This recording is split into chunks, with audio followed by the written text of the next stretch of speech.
WGNS, the flagship station for Blue Raider sports. Blue Raider baseball is on the air.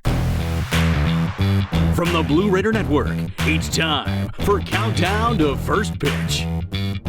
Today's broadcast is brought to you in part by State Farm Insurance and agent Andy Womack, Lightning's Locker Room and Phillips Bookstore, Granis and Associates, Las Casas Drugs, and by Middle Tennessee Electric. Now, let's go to the ballpark. Thank you and good afternoon. Welcome in to Blue Raider Baseball as the Raiders are in Kennesaw, Georgia for the Conference USA postseason tournament. Dick Palmer with you on this broadcast, and Middle Tennessee will be taking on an old rival in Western Kentucky in the opening game, which should be getting underway about 10 minutes from now. We are a little over an hour late getting started here today as the first game of the tournament, as usually happens in these things, ran long. It was not an extra inning game, but it was a 14-13 game. Sam Houston defeated Louisiana Tech 14-13 to advance in the tournament, and of course they will play tomorrow. Every team guaranteed 2 games in this tournament. The Raiders matched up against Western Kentucky today and will play Jacksonville State tomorrow, hopefully at the same announced time, which would be 12:30 Central and 1:30 here, but we'll have to wait and see how that first game turns out tomorrow before we set a firm starting time. But be that as it may, both teams have gone through their warm-ups. They allow 45 minutes between games, so the Raiders and the Hilltoppers will be squaring off here in just a few minutes. Middle Tennessee comes into the game with a record of 26-29. 12-18 is their conference record. That was their finishing record in the league. And Western Kentucky, just the reverse. They finished 29-26 and 14-16 in the league. They lost their last game to Delaware on the road. The Raiders lost their last 2 to Liberty at home after winning the first game of that series. So both of these teams coming off a loss coming into the tournament. And each team will have their top pitcher going. David Horn Jr. will pitch for the Raiders. And Gavin Perry, who was so good against Middle Tennessee just a week or 10 days ago as they concluded a series in Murfreesboro, Perry will be on the mound for Western Kentucky. Raiders lineup will be much the same as it has been all year, and I'm sure the same is true with the Hilltoppers. They're coached by Mark Reardon in his 4th year. The Raiders coached by Jerry Myers in his 4th year. We're going to take a 2-minute break, and when we come back, we'll have the starting lineups, and I'll get a few comments from Coach Myers before this game starts. You're listening to Middle Tennessee Baseball from Van Wagner.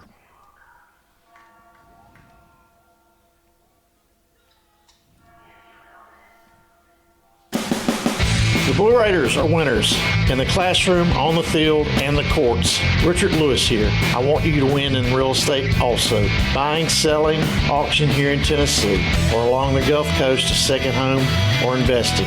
Give me a call to help start that winning process. 615-319-9981. Oh, I'm never too busy for your referrals. Richard Lewis, Exit Realty, Bob Lamb & Associates. Las Casas Drugs is a proud sponsor of Blue Raider Athletics, located at 4702 Las Casas Pike, just minutes from Murfreesboro. Las Casas Drugs strives to provide all of your pharmaceutical needs in that hometown atmosphere you deserve. Family-owned and operated, Las Casas Drugs offers free delivery, immunizations, drive-through window, gift shop, merchandise, and medication management programs. Come by and see how we can make a difference. And go Blue Raiders! Bring your game day style courtside with a stop at Lightning's Locker Room on the concourse. From bold new drops to timeless campus classics, we've got everything you need to turn heads from class to tip-off. Whether you're rocking a hoodie in the student section or sporting a tee around town, your look says it loud.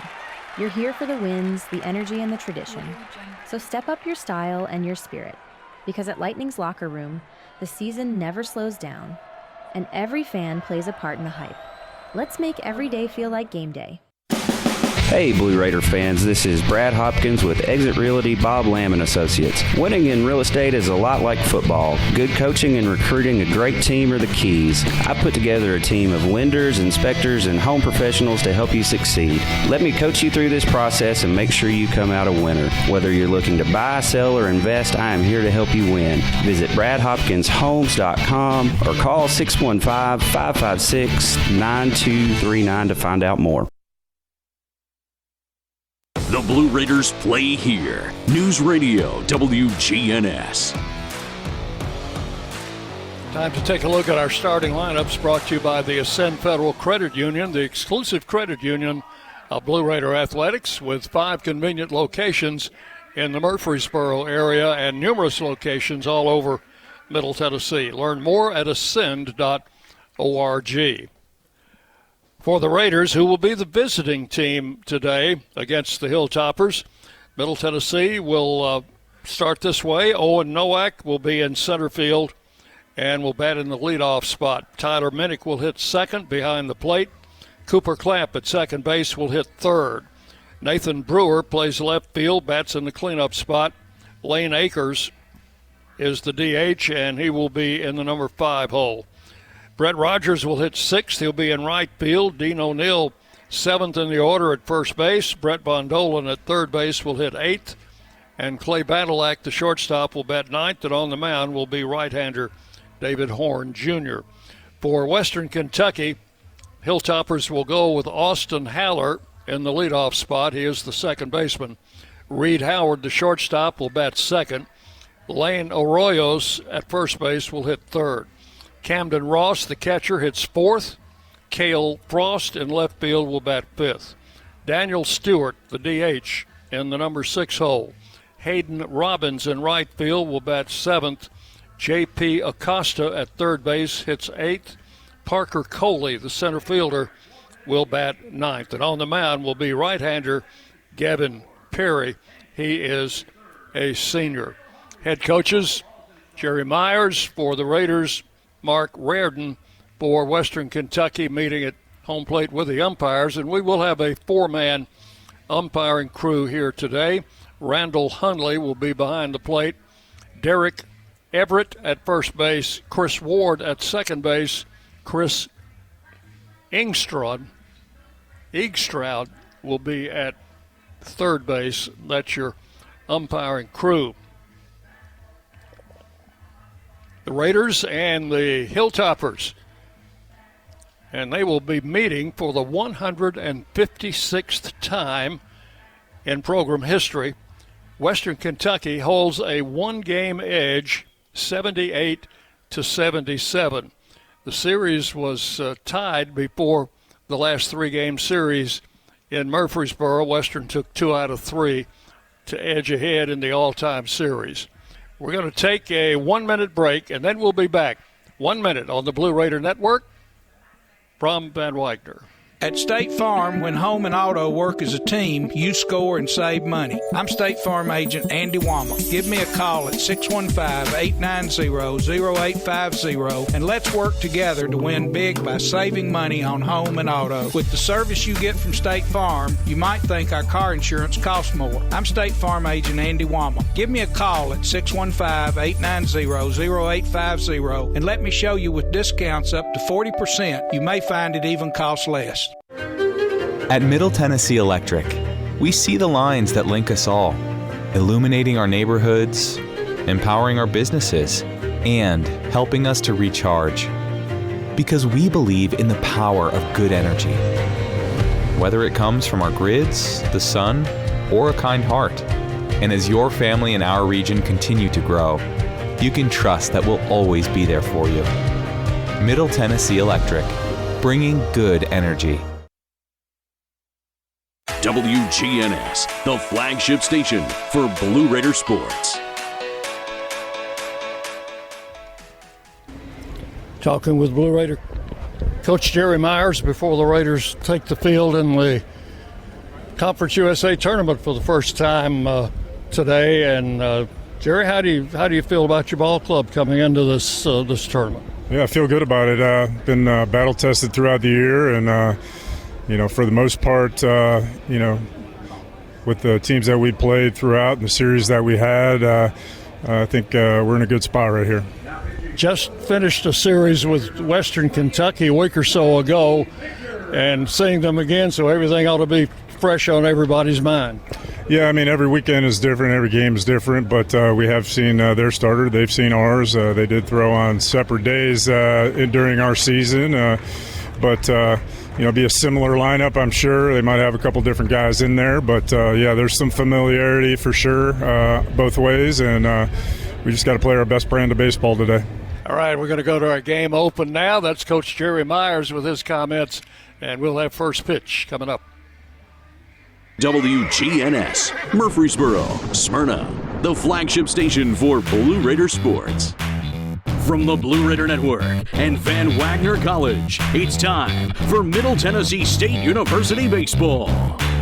Today's game is brought to you in part by Exit Realty, Bob Lamb and Associates, and agents Brad Hopkins, Richard Lewis, Jonathan Harmon, and Chip Walters, the Tennessee Highway Safety Office, and by Middle Tennessee State University. Ladies and gentlemen, it's time for Blue Raider baseball. From Kennesaw, Georgia, Mickey Dunn Stadium, this is the opening day of the Conference USA Baseball postseason tournament. Middle Tennessee and Western Kentucky, second day on today's schedule. Hilltoppers have taken the field, and their pitcher is Gavin Perry, a right-hander, 7-2 record, 4.06 earned run average, making his 15th start of the season. He has one complete game this year, and he blanked the Raiders in the second game of the series in Murfreesboro over 7 innings in a run rule win. Gave up no runs on 5 hits. Owen Nowak leads it off for Middle Tennessee, takes the first pitch from Perry. It is ball 1, and we're underway. Popped up into right field. Right fielder going back will make the catch. That is Hayden Robbins, and that's the first out of this ball game. Mr. Callow always tells you time at first pitch. I'm going to say it was at 2:46, and that is Eastern Daylight Time. The batter is Tyler Minnick. Blue Raider catcher takes the first pitch from Perry outside for ball 1. Perry, a big right-hander, 6'5", 265. Very imposing figure out there on the mound. Delivers a strike, and it's 1-1 to Tyler Minnick. Tyler missed the final game of the season with an injured thumb, but he's back and ready to go tonight. Or today it is. Swing and a miss, and the count will go to 1-2. Perry threw 77 2/3 innings during the season, had 77 strikeouts and only 18 walks. Pitches low into the turf. This is an all-turf field and a brand-new stadium here at Kennesaw. 330 feet down each line, 400 to straightaway center. They don't give us the distances to the power alleys. About the same at home, I would guess, about 365 or so. And the pitch to Minnick is high. Count will go full at 3-2. They've got a big scoreboard in right center, just as we do.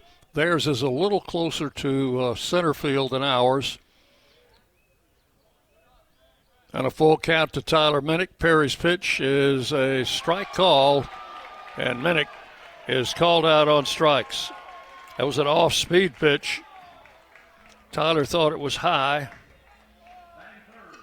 And there's the first strikeout of our game. 2 outs in the first inning. The batter is Cooper Clapp. So Perry shut out the Raiders in a 7-inning run rule game in Murfreesboro. Gave up 5 hits and no runs. First pitch to Clapp is high and outside for ball one. 1 ball, no strikes to the Raiders' second baseman. Takes a strike, and it's 1-1. All turf field. Raiders have played on turf many times this season. I think they prefer the all dirt like we have at home, but you play where they send you. There's a fly ball to center field, fairly deep. Drifting back is the center fielder, and it'll be taken there by Parker Coley for out number 3. So the Raiders go up and down in order in the top of the first inning. Nothing across, and still have yet to put a run on the board against Gavin Perry this season. No score. We'll go to the bottom of the first. Middle Tennessee nothing, Western Kentucky. Coming to bat, you're listening to Blue Raider Baseball from Van Wagner. Hey folks, it's Chip Walters from Exit Realty Bob Lamb and Associates, helping Middle Tennessee make smart moves in a fast-moving market. Whether you're buying, selling, or just exploring your options, you deserve someone who knows this community and treats your goals like their own. From first-timers to long-time homeowners, I'm here to guide you with clarity, confidence, and a steady hand. When you're ready to make the next move, start with someone you trust. Visit ChooseChip.net and let's make your 2026 move the right move. Las Casas Drugs is a proud sponsor of Blue Raider Athletics, located at 4702 Las Casas Pike, just minutes from Murfreesboro. Las Casas Drugs strives to provide all of your pharmaceutical needs in that hometown atmosphere you deserve. Family-owned and operated, Las Casas Drugs offers free delivery, immunizations, drive-through window, gift shop, merchandise, and medication management programs. Come by and see how we can make a difference. And go Blue Raiders! You're listening to MTSU Sports on WGNS. We go to the bottom of the first inning in a scoreless game. Set the Raiders defensively for you with Tyler Minnick behind the plate. Brett Bondolan at third, Clay Badalak at short, Cooper Clapp at second base, and Dean O'Neill at first. Be Nathan Brewer in left field, Owen Nowak in center, and Brett Rogers in right. On the mound is David Horn Jr. Big right-hander has been making his 14th start, 15th appearance, 14th start, has a 4-5 record with a 4.74 earned run average. 68 1/3 innings. He's given up 73 hits, 36 earned runs, 36 walks, 79 strikeouts. So he has more strikeouts than innings pitched. His opponent on the mound, Perry, has as many strikeouts as innings pitched. So we got a couple of strikeout pitchers going today, and Horn will face Austin Haller, the second baseman. Left-handed hitter.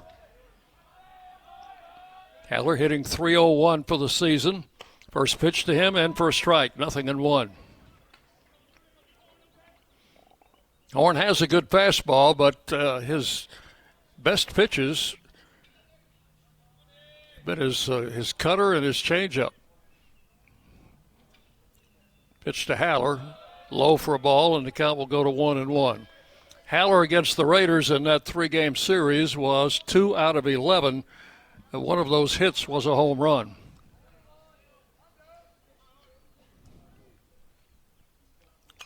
Horn delivers, and a foul to the screen.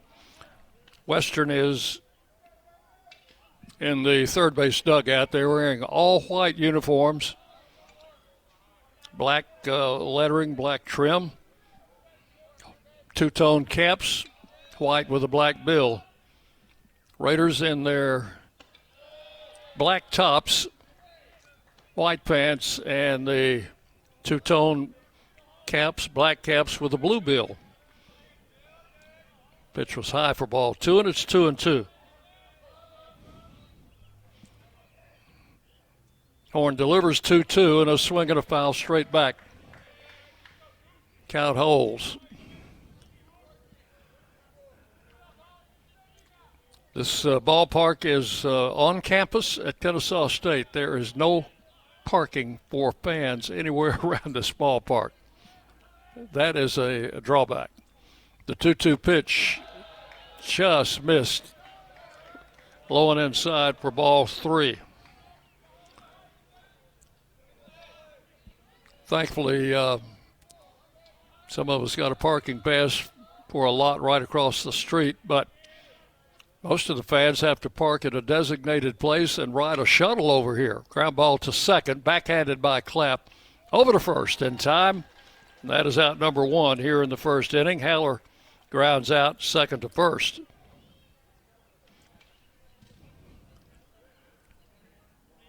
So one away for Reed Howard, the shortstop, sophomore.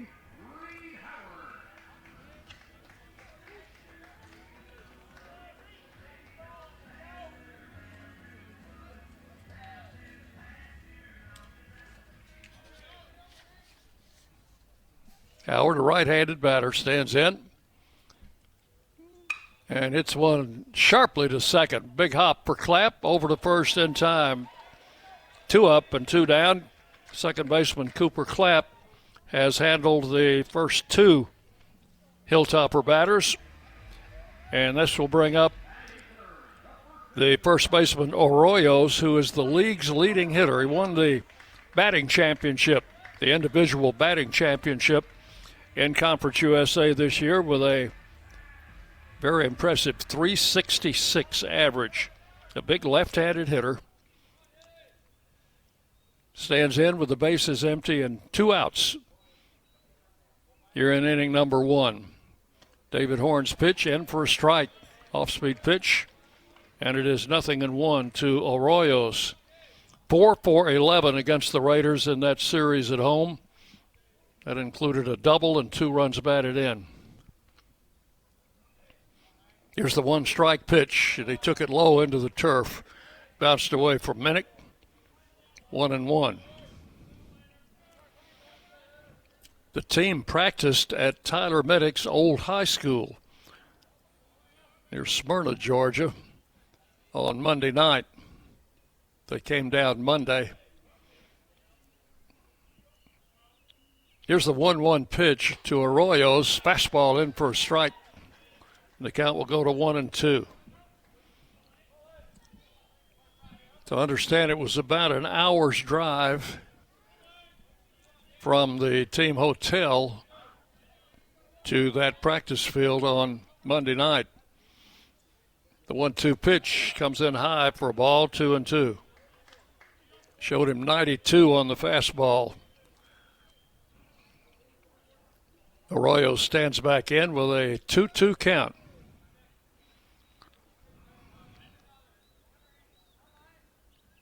David Horn Jr. comes set. And the 2-2 pitch, foul straight back. Our first game today ran long, which set us a little over an hour back at our starting time. That game lasted almost 4 hours, and it was not an extra inning game. Sam Houston beat Louisiana Tech 14-13. Strike 3 called, and this inning is over. Off-speed pitch caught Arroyos looking. And that is all in the first inning. Hilltoppers go down in order, nothing across. We have completed 1 full inning. Middle Tennessee nothing, and Western Kentucky nothing. You're listening to Middle Tennessee Baseball from Van Wagner. Bring your game day style courtside with a stop at Lightning's locker room on the concourse. From bold new drops to timeless campus classics, we've got everything you need to turn heads from class to tip-off. Whether you're rocking a hoodie in the student section or sporting a tee around town, your look says it loud. You're here for the wins, the energy, and the tradition. So step up your style and your spirit, because at Lightning's locker room, the season never slows down, and every fan plays a part in the hype. Let's make every day feel like game day. Locally grown, Blue Raider proud. This is Jonathan Harmon with the J. Harmon Home Team. As an MTSU alumnus and lifelong Rutherford County resident, I bring the heart of a teacher, the grit of a Blue Raider, and over 15 years of real estate experience to every client. Honest to a fault, connected to the community, and driven to serve. I don't just help you buy or sell, I help you understand every step. The J. Harmon Home Team, where real estate meets real talk. The Blue Raiders are on News Radio WGNS.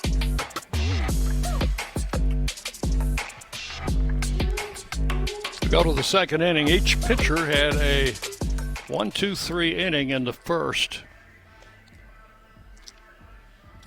Conference USA All-Conference teams were announced yesterday, and Western Kentucky had one first-team player. That was Arroyos, who just struck out to end the bottom of the first inning.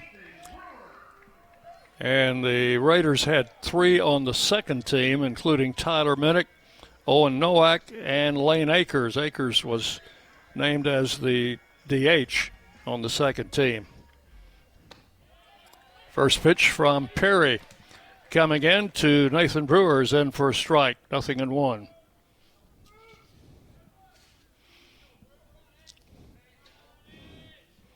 The 0-1 is swung on and missed, and it's 0-2. Nathan gained some fame with that 4-home run game down at Florida International weekend before last. Fouls this one back into the catcher's mitt. Ross couldn't hang on to it. And the count remains 0-2 to Brewer. 302 average. 12 home runs. And struck him out swinging. Brewer down on strike. Strikeout number 2 for Perry. And the batter will be Lane Akers. Congratulations to Lane. He was also named as a member of the all-freshman team in the conference, as well as second-team all-conference. Akers had a really great series against Western earlier. 5 for 12 with a home run. Takes the first pitch for a strike. Gavin Perry delivers on a bouncing ball to the left side and off the glove of the shortstop into left field. I think they'll score that as an error. That ball took a high turf hop and got away from Howard. So Akers is at first base. We'll see how they score it. And the batter will be Brett Rogers. They're going to give him a hit.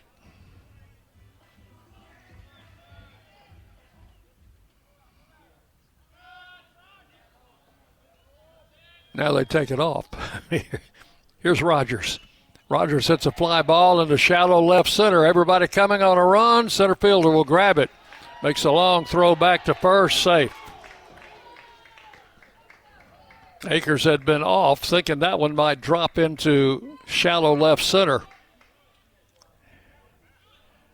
And just barely got back to first base as the center fielder Coley made a strong throw.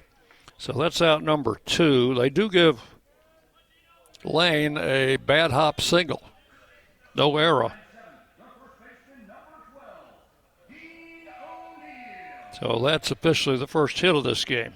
2 outs and a runner at first. The batter is Dean O'Neill. Blue Raider first baseman. Takes the pitch low and outside for ball 1.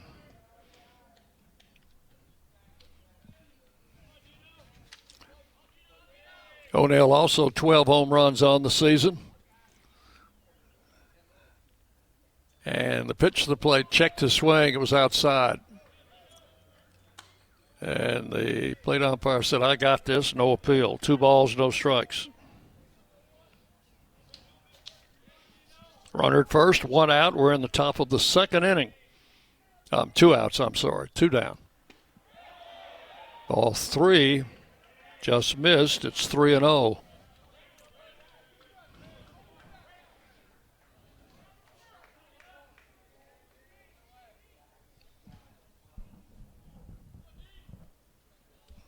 Short lead by Akers. A strike is called. 3-1. Brett Von Dolan would be next. Raiders, the visiting team in this game. They're in the first base dugout, which is kind of like home to them. Throw to first. Runner is back.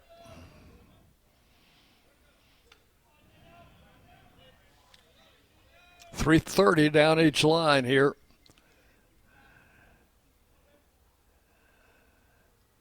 And the pitch is swung out and missed. Count will go to 3-2. That means Akers will be in motion on the pitch as Perry comes set. There goes the runner and a foul ball at the plate. That one bounced into the turf, rolled off to the right side of home plate. The count remains 3-2.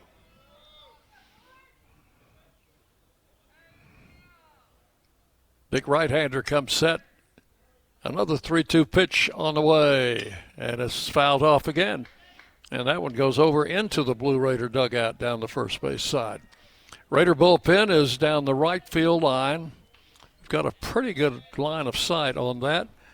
The Hilltopper bullpen down the left field line behind the left field fence. Raider bullpen is in foul ground. Another 3-2 is fouled away. This one over by the Western dugout, so he's giving each dugout a workout here.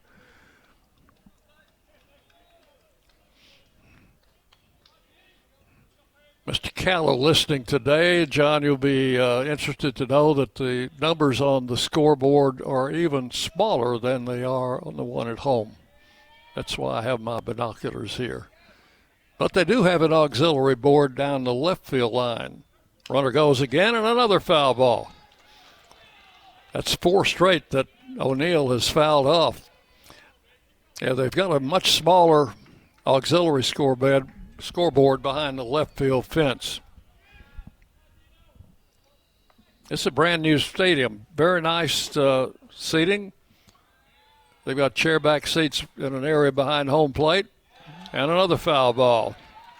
That one back to the backstop. New supply of baseballs for the plate umpire. There's adequate foul ground here behind home plate and down each baseline, and it narrows when you get out toward the bullpen areas. Another 3-2 and another foul ball. What is that, 7, 8 maybe? This is a long at bat for O'Neill, and he's making Perry throw a lot of pitches. Akers with that infield hit the runner at first, 2 outs. He's probably getting a little leg weary. He's running on every one of these 3-2 pitches. There's another one, and another foul ball. Off to the left by the Western dugout.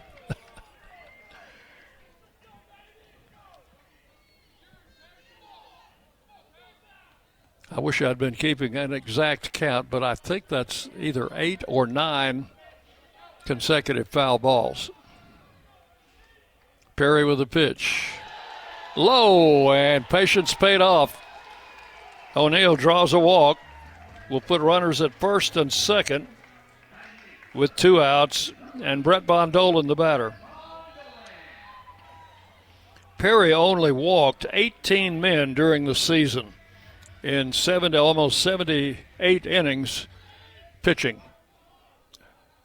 And that is his first walk today, and it'll bring a visit from the pitching coach, who is Brett Neffendorf. Probably just wants to give his pitcher a little bit of a break after throwing all those pitches and seeing them all fouled off. That's a really great at bat by Dean O'Neill. Made the pitcher work hard, fouling off pitch after pitch after pitch, and finally letting one go that was a little bit low.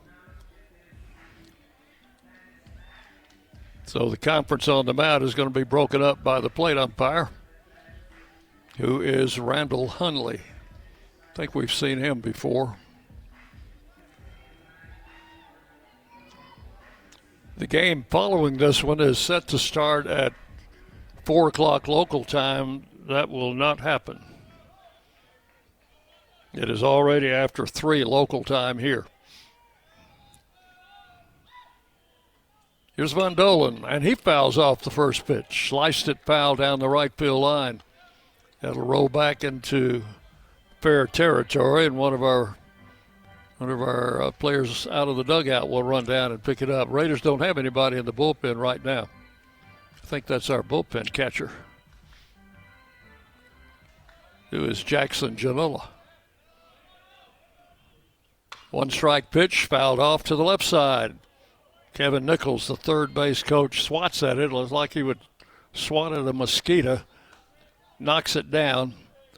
And the count to Bondo is 2 strikes.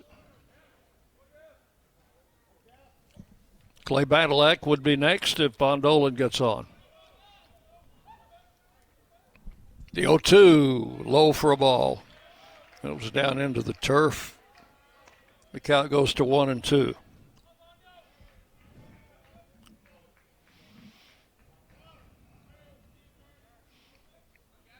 Lane Akers, the runner at second.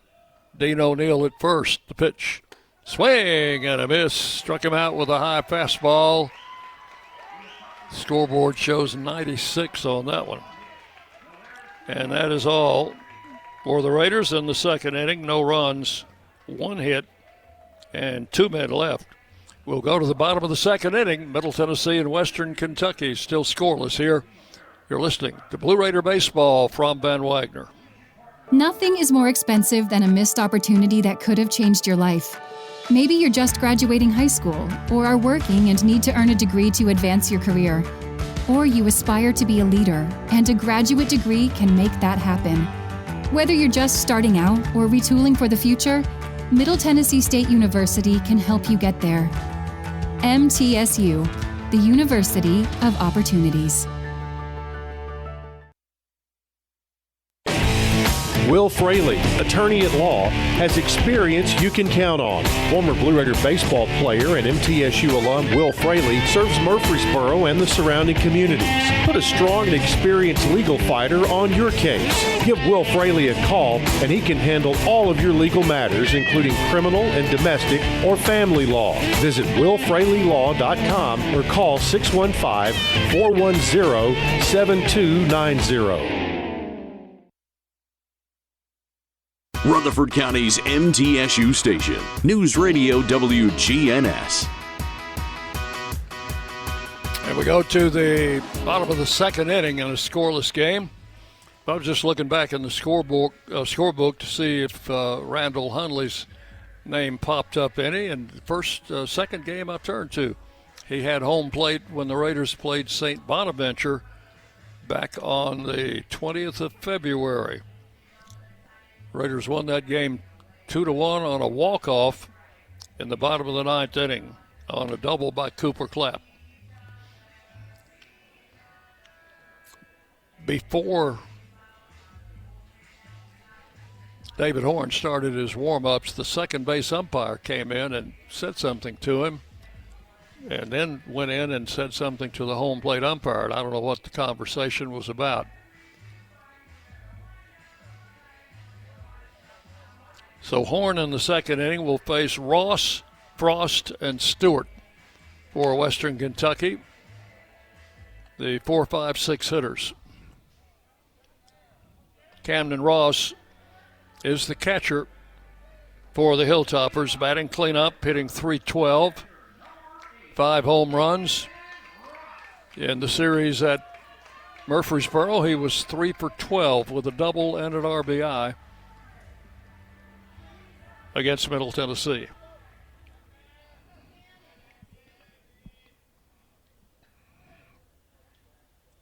Horn with the pitch, starts him off speed, and it's a little bit low for ball 1. 1 ball, no strikes.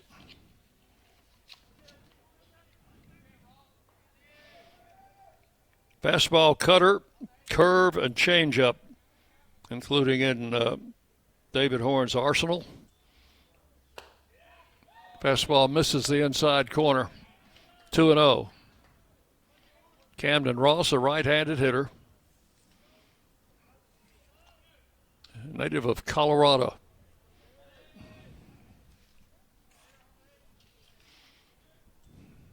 Horn's pitch swung on and missed.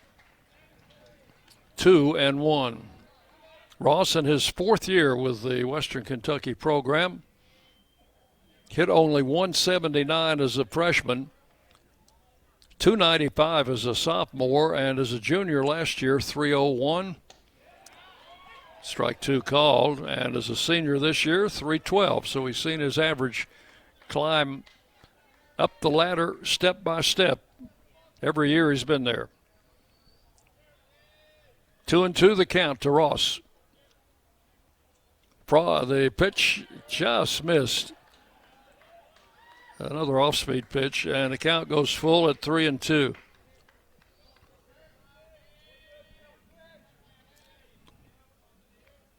Ross leading off the second inning for the Hilltoppers.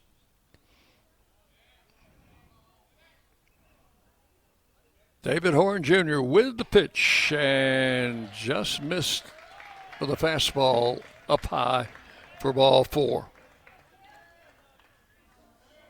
So a leadoff walk for Camden Ross. First base runner for the Hilltoppers. Cale Frost, the left fielder, will stand in. Frost, a left-handed hitter with a .310 season average.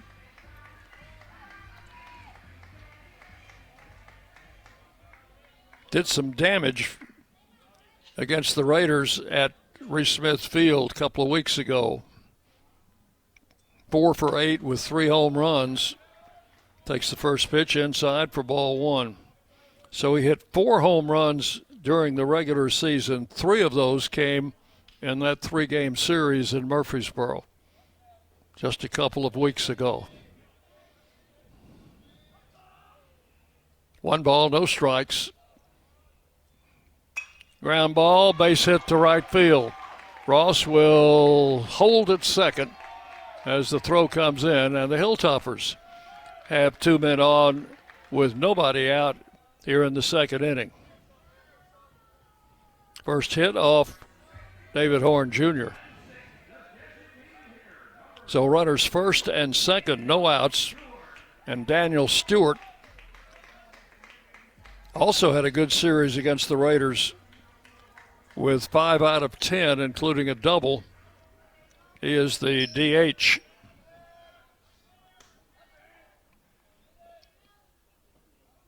Two men on, no outs here in the second inning. Horn's pitch outside for ball 1.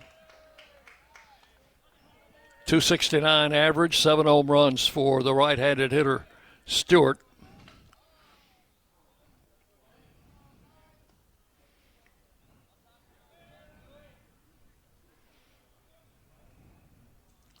A swing and a foul tip back into the catcher's mitt. Tyler Minnick hangs on, and the count will go 1-1 to Stewart. And he was swinging from the heels.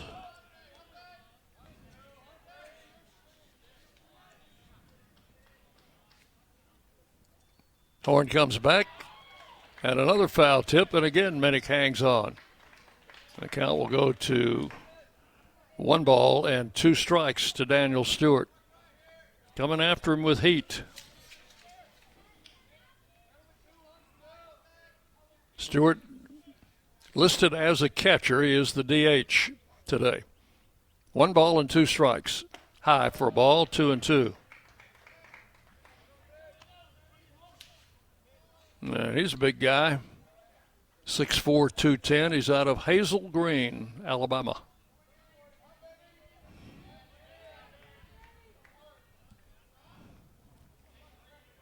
Horn comes set, and a 2-2 pitch.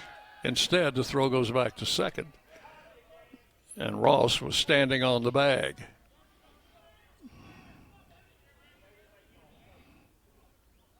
Stewart backs out of the batter's box, takes a deep breath, has a very wide stance as he stands in against David Horn. And the 2-2 on the way is high for ball 3. Horn got ahead of Ross early in the count, but fell behind and finally walked him on a 3-2 pitch as the leadoff batter in this inning. And then Frost followed with a base hit to right. So now a 3-2 pitch coming to David Stewart and he hit it down the right field line. That's trouble.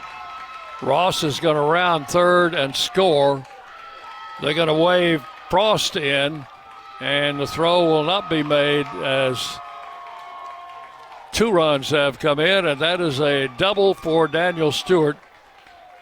Went the other way, line drive down the right field line. Then it rolled into foul territory, and by the time Rogers chased it down and got the ball back in, Frost was just a couple of feet from home plate. He came in to score the second run. So Western takes an early 2-0 lead on a double by Daniel Stewart. He's at second base, still no outs. Batter is Hayden Robbins, the right fielder. He's a right-handed batter. He bunts, pops it up. That clears the netting and goes back on the roof of the press box. 1 strike to Robbins, a .306 hitter on the season. And 2 out of 6 against the Raiders in the first series, or in the only series between the two. Showed bunt, took the pitch low for a ball, 1-1. First baseman O'Neill was charging, and Clapp was hustling over to cover first base in case of a bunt. Here's the 1-1. Bunts, pops it up again off the screen. Count will go to 1-2. J.P. Acosta waiting to hit next.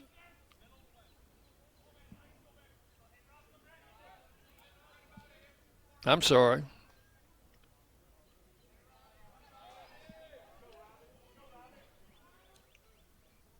Does not look like Acosta down there. Tried to check his swing, and that's going to do just what a bunt would have done. Horn picks it up, tags him on the way to first base, but the runner Stewart moves over to third. That's a put out to the pitcher unassisted. He'll not get a sacrifice because he was not bunting. He tried to check his swing and hit a little bouncer down the first baseline, and Horn intercepted it, tagged him on the way to first base. So 1 out, runner at third, and this is J.P. Acosta, the third baseman. That's from the left side. Horn's pitch on the way. That's in at the knees for a strike. A switch hitter batting left-handed. Bondolan shortened up at third, as is O'Neill at first. Second baseman, shortstop playing normal depth. 1 out, runner at third. 2 runs in. Outside for a ball, 1-1 now to Acosta. He's a Californian. Transferred in from Fresno City College, where he played 2 years. This is his first year as a Hilltopper. And the pitch. Checked swing, and it's outside. Ball 2. 2-1.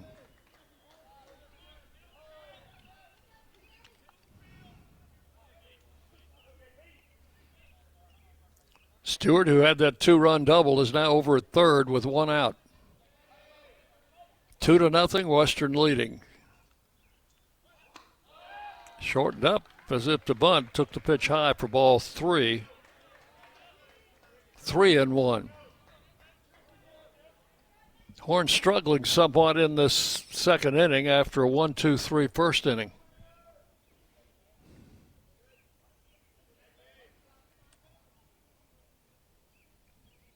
Big right-hander comes set, and a 3-1 pitch on the way, and that's fouled out of play to the left. There are some bleachers past the dugout down the left field line. They are empty at the moment. That's where the ball landed. So no fans scampering after that souvenir. 3-2. So full count.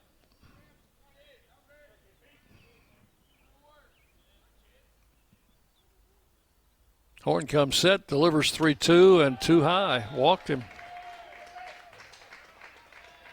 Second walk of the inning. The first man he walked scored.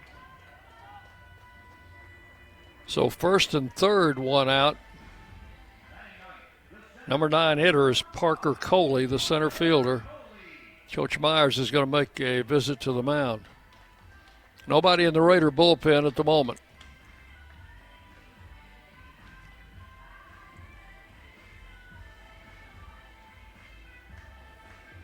Didn't get to air the complete interview I did with Coach before the game, but enough to for him to comment that even though we just played them 2 weeks ago, this will be an entirely different ball game.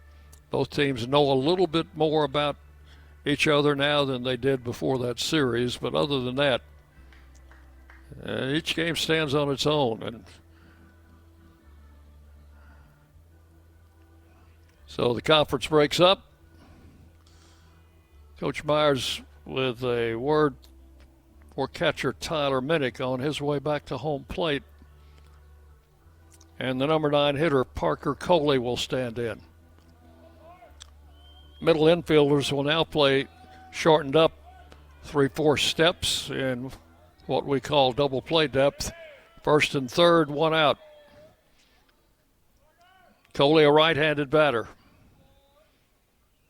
Horn with the pitch. He bunts. Picked up by Horn. There's nobody covering first, and the run is in. O'Neill was charging. Horn was the first infielder to get to the ball, and Clapp had not yet gotten to first base. So that will be a hit and a run batted in for Coley, and it's now 3-0 on the bunt single. And the top of the batting order coming up. This is Haller, grounded out to Clapp at second base in the first inning. First and second, one out. And a little tap that's going to roll foul. They had started the runners on that pitch. Haller fouled it off, strike one. Everybody goes back.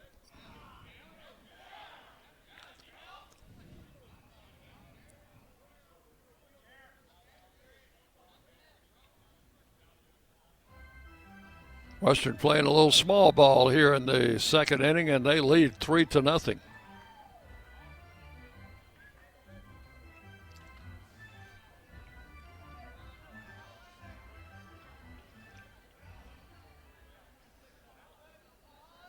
Now Haller stands back in. Horn with a one-strike pitch. Fly ball, left field. Brewer drifts back a couple of steps, makes a catch, and that's out number 2. 2 down. Reed Howard, the shortstop, will bat. He also grounded out to Clapp at second base in that first inning. So 3 runs have scored here in the second for the Hilltoppers.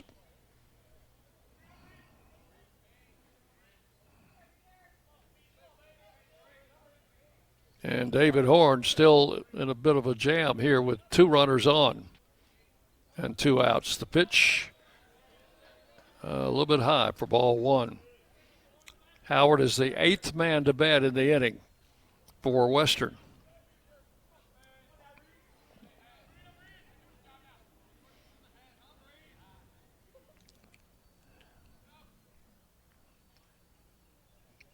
Here's the pitch from Horn, and that one hit him. That's going to load the bases with 2 outs.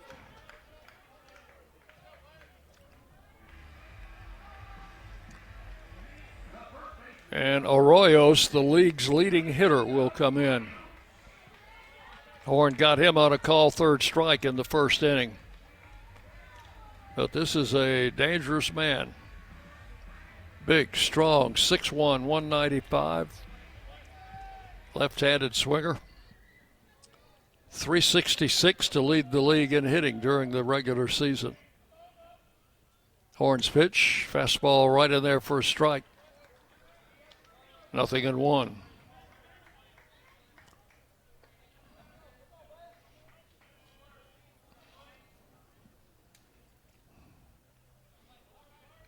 Bases loaded, 2 outs in the second inning. Horn trying to get out of trouble.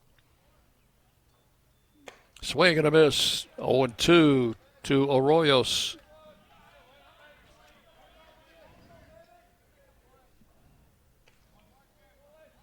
Arroyos held him hitless 0 for 4 in the game he pitched against Western earlier. Arroyos asks for time and steps out. He has to tighten that arm band on his right arm. 2 strikes the count.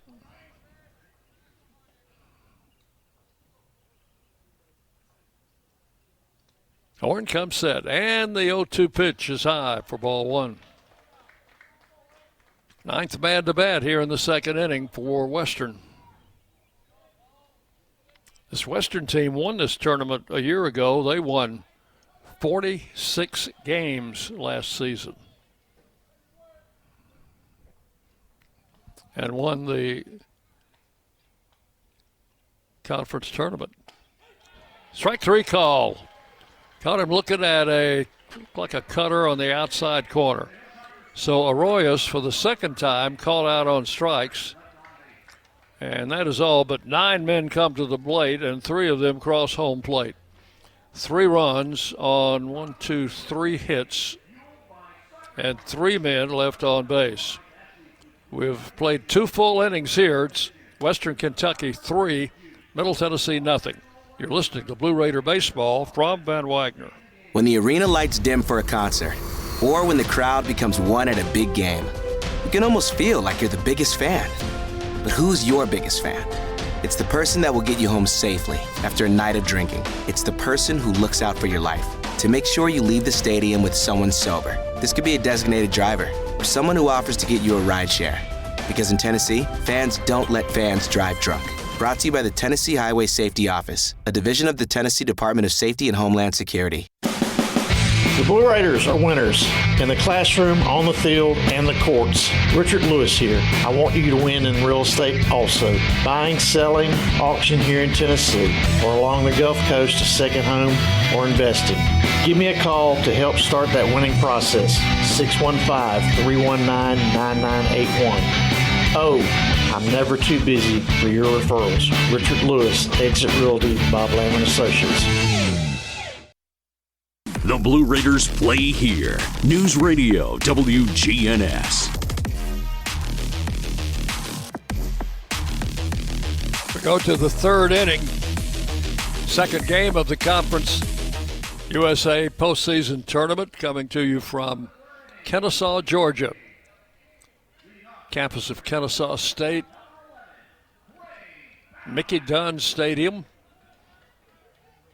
Chris Badalak, or Clay Badalak, will lead it off for the Raiders in the third, number 9 hitter, and then we'll go back to the top of the order.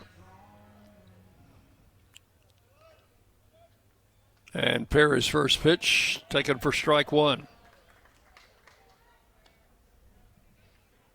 Badalak had a really good series with the bat against the Hilltoppers in Murfreesboro. He was 4 for 9 with a couple of doubles and an RBI.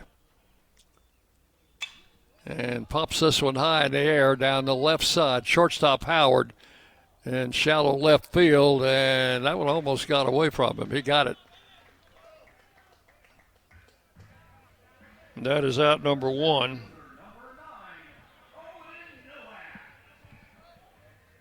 I think I forgot to give you the weather conditions when we started. Let's see what I can find. It's 85 degrees here. Wind out of the west at 8. Partly cloudy skies. First pitch is a ball to Nowak. Owen looks at a strike. Now it's 1-1. Nowak was 3 for 10 against the Hilltoppers in the first series against Western swinging a foul to the screen. The count will go to 1-2. So he was named to the Conference USA's all-conference second team. Finished to lead the Raiders in batting with a .325 average. Takes the pitch outside. 2-2. Very effective as a leadoff batter.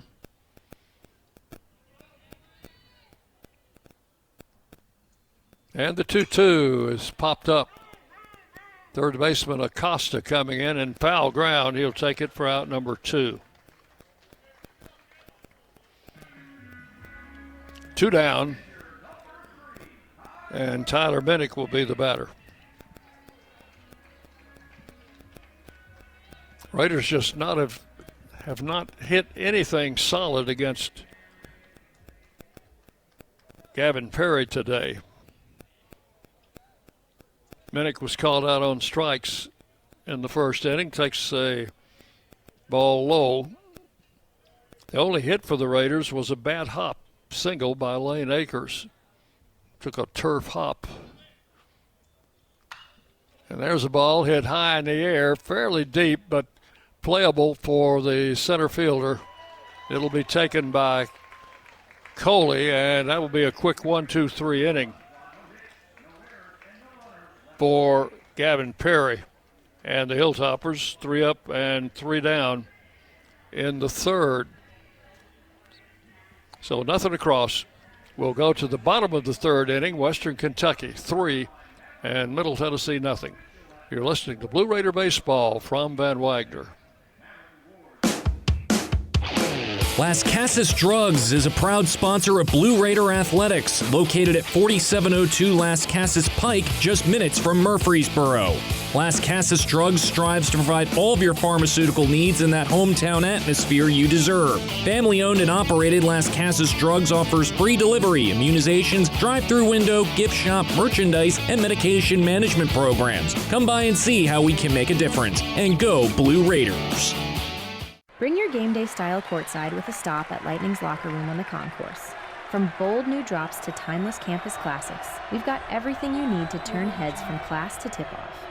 Whether you're rocking a hoodie in the student section or sporting a tee around town, your look says it loud. You're here for the wins, the energy, and the tradition. So step up your style and your spirit, because at Lightning's locker room, the season never slows down, and every fan plays a part in the hype. Let's make every day feel like game day. WGNS, the flagship station for Blue Raider sports.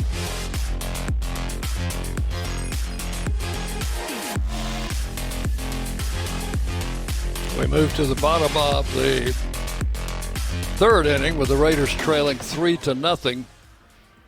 Western Kentucky batted around in the second. They picked up 3 hits in the inning and also had a couple of walks and a hit batsman. And stranded the bases loaded when David Horn got the final out, a strikeout against Arroyos. So here's Camden Ross. He led off the second inning with a walk and came around to score. Now he's leading off the third and takes the first pitch in for a strike. 0-1 to the Western Kentucky catcher, Camden Ross.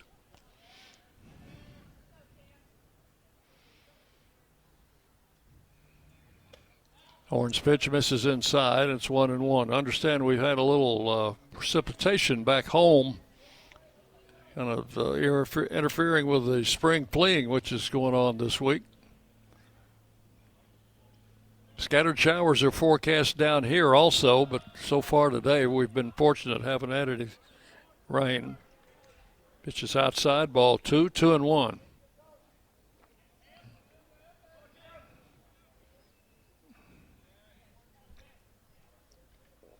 And a pitch. Fly ball, center field. That'll send Nowak back on the track, and he's going to watch that one. That sails over the fence, over the batter's high, over 400 feet from home plate.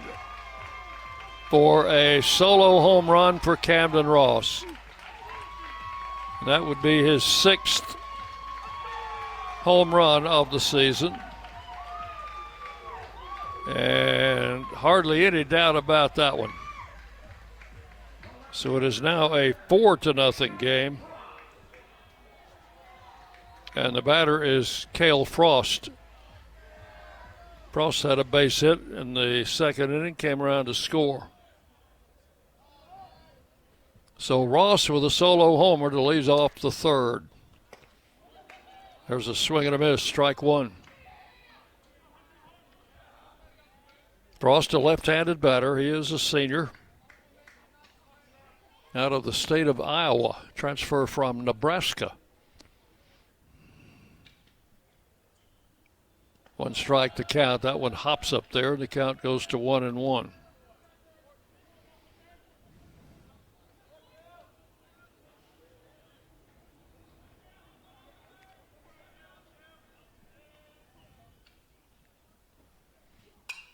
There's a ball popped up, and that's going to be foul and out of play. 1-2 to Frost. Left-handed hitter. Raiders do have the bullpen working now with a lefty and a righty throwing.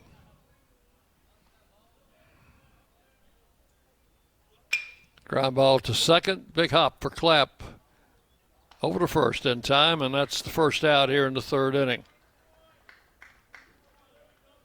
With one out, the batter will be Daniel Stewart, designated hitter. Had a 2-run double to put Western on the board in the second inning. Hilltoppers leading 4-0. We're in the third.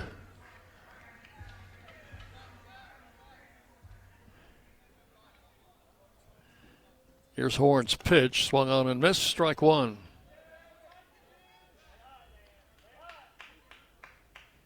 Stewart's double went opposite field, right down the right field line.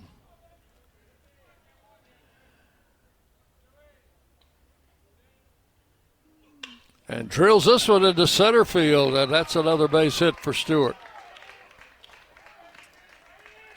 Second hit of the inning for the Hilltoppers. Hit number 5 off David Horn. And the batter will be Hayden Robbins, the right fielder.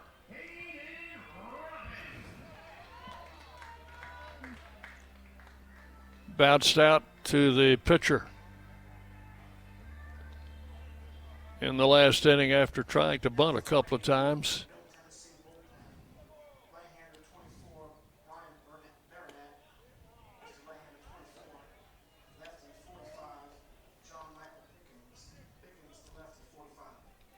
First pitch to him is a strike called.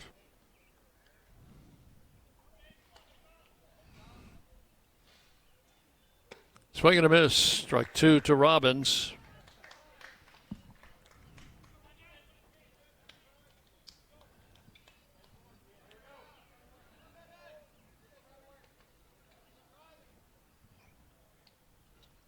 Runner at first, one out. And David Horn with the pitch and struck him out swinging. Robbins down on strikes for out number 2. Strikeout number 3 for David Horn Jr. And the batter is J.P. Acosta. Switch hitting third baseman, drew a walk in that second inning. Stewart with that base hit, the runner at first.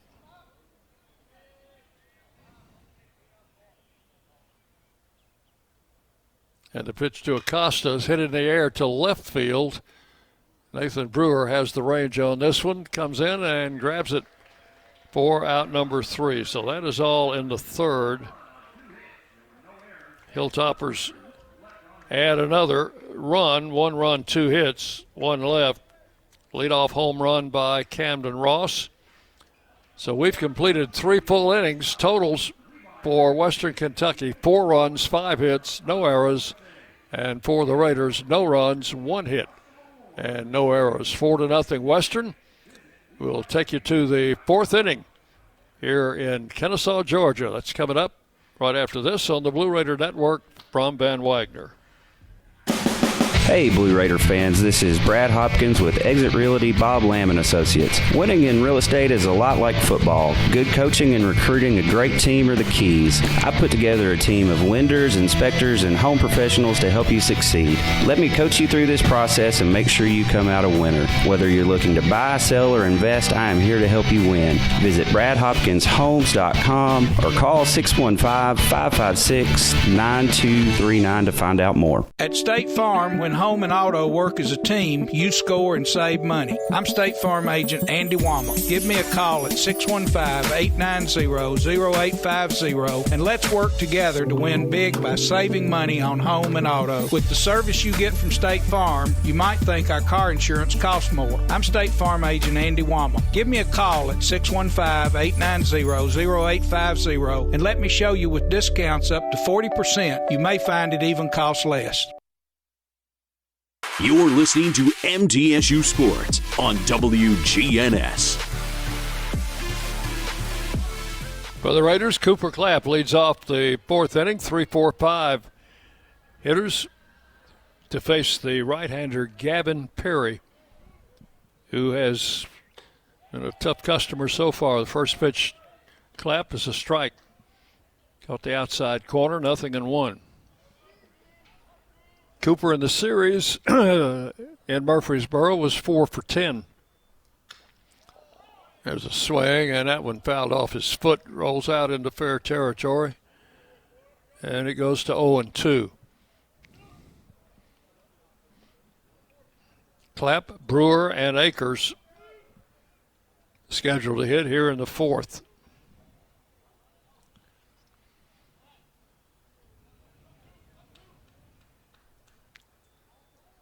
A swing and a miss, and Clapp goes down swinging on 3 pitches.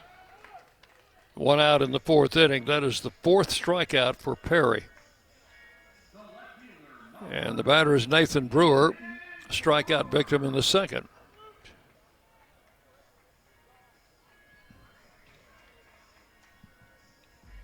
Brewer went down on 3 pitches. I think there was 1 foul ball involved in there. And Clapp just struck out on 3 pitches and 1 foul ball. There's a base hit to right field. Solid single. Played on a couple of hops out there by Robbins. He'll get it in, and the Raiders have their first clean hit of the game and second base hit. Now Lane Akers, who had the first hit. That was a bad hop single. Looked like a routine ground ball to the shortstop, but it took a high hop as Howard was getting ready to field it and hopped over his head out into left field. There's a shot and knocked down by the pitcher. Shortstop throws to first, safe. And runners will be at first and second. Akers hit a shot right back at the mound. The pitcher, Perry, got a glove on it or got something on it. I don't know if it hit him or he got a glove on it, but it slowed it down. And the shortstop charged and had to make a hurried throw to first and just missed him. So 2 hits back-to-back, and the batter will be Brett Rogers. Takes the pitch inside for ball 1. So Chuck Akers, or Lane Akers, gets his second hit. Of course, Chuck's son, Lane. 1 ball, no strikes. High, ball 2. 2-0 to Rogers. Rogers had a .315 batting average this season, starting every game for the Blue Raiders. Looks at a ball high, ball 3 is 3-0.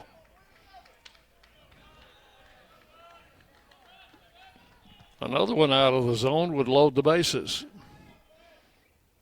Raiders are down 4-0. Have runners at first and second with one out. And he takes a strike. 3-1. Rogers take it all the way.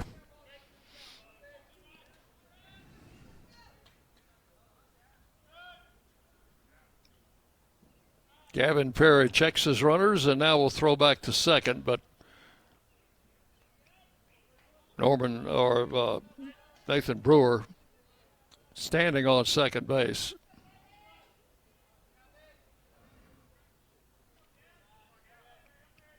So a 3-1 coming.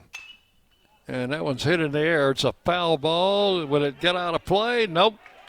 Third baseman will take it. Acosta made a nice running catch in foul ground. So Rogers fouls out for the second out, and the batter will be Dean O'Neill. Had that lengthy at-bat in the second inning before drawing a walk. Fouled off either 9 or 10 consecutive pitches before drawing a ball 4 on a 3-2 pitch. First and second, 2 down, the pitch. Taken low, ball 1.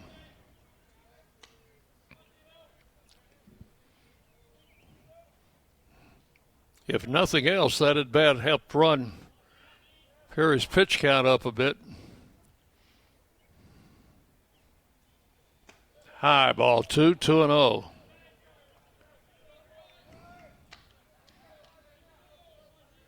That was a fastball at 96.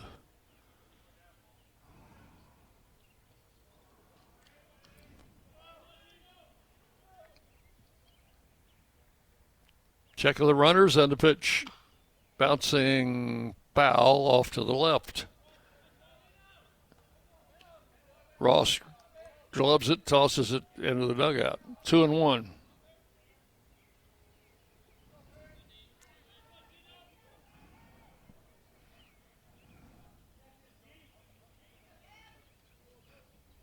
Pitcher asks for time and needs to adjust his shoelace or something. There's ready. 3 balls, 1 strike. Now he turns and throws back to second.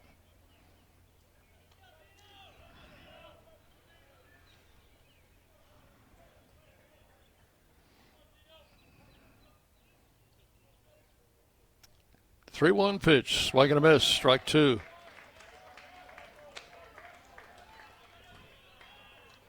I said 3-1. It was actually 2-1, so it's 2-2 now to O'Neill. 2 balls, 2 strikes. And a ground ball to the right side. First baseman has it. Throws to the pitcher covering, and they get O'Neill for the third out. First baseman Arroyos had to range far to his right to pick up that bouncer, and the pitcher got there in time. So the third out. Raiders come up empty in the fourth. No runs, 2 hits, and 2 men left. So we'll go to the bottom of the 4th inning here in the Conference USA tournament. Western Kentucky 4 and Middle Tennessee nothing. You're listening to Blue Raider Baseball from Van Wagner. At Middle Tennessee Electric, we see the lines that link us all, illuminating our neighborhoods, empowering our businesses, and helping us to recharge. Because we believe in the power of good energy. Whether it comes from our grids, the sun, or a kind heart.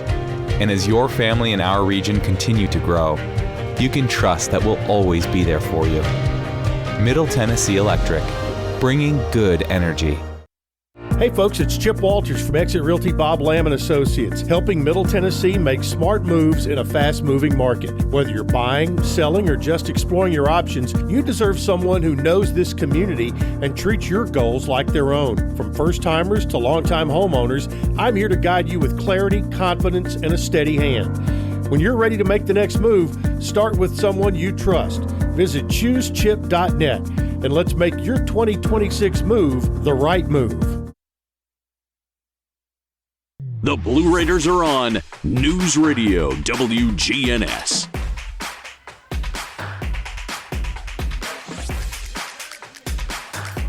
David Horn will face the number 9 hitter, Parker Coley, who had an infield hit in that big second inning. And then top of the batting order. First pitch to Coley, shows bunt, takes the pitch high, ball 1. I believe that infield hit he had was a bunt single. It was, with the runner at third base. So he got an RBI on that. That's a drive down the left field line. No bunt here. It's a fair ball. Skips off the wall. Brewer with a strong throw to second, but not quite in time to get Parker Coley, who goes in with a double. That ball hit sharply down, right down the line in left field. Brewer played it well off the wall and got the throw in quickly, but Coley made it to second plenty of time. So that's the 6th hit off Horn. And the leadoff man, Austin Haller, who is 0 for 2, will stand in. Foul back this way and off the screen, strike 1.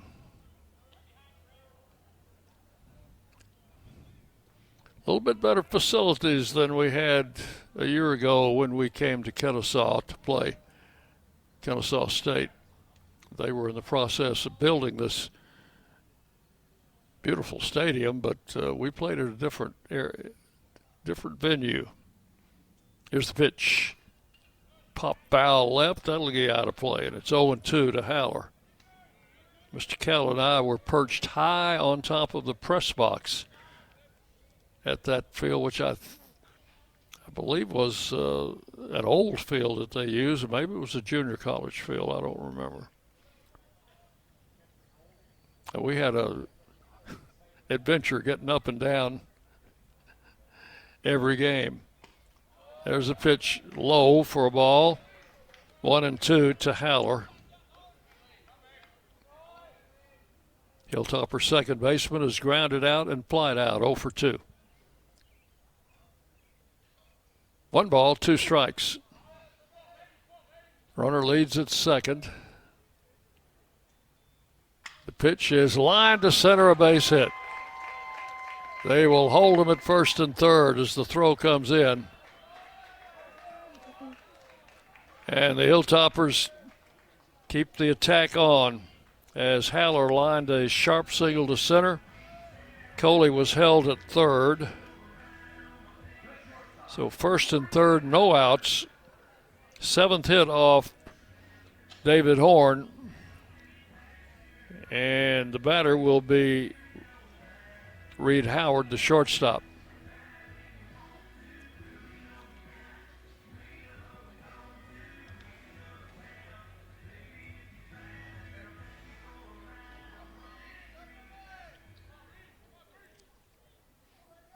Raider bullpen goes to work again.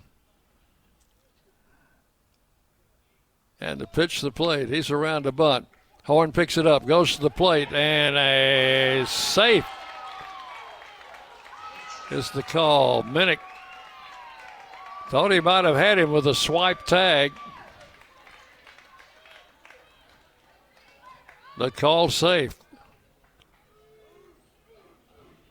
So a run is in. The Raiders going to challenge this. They will.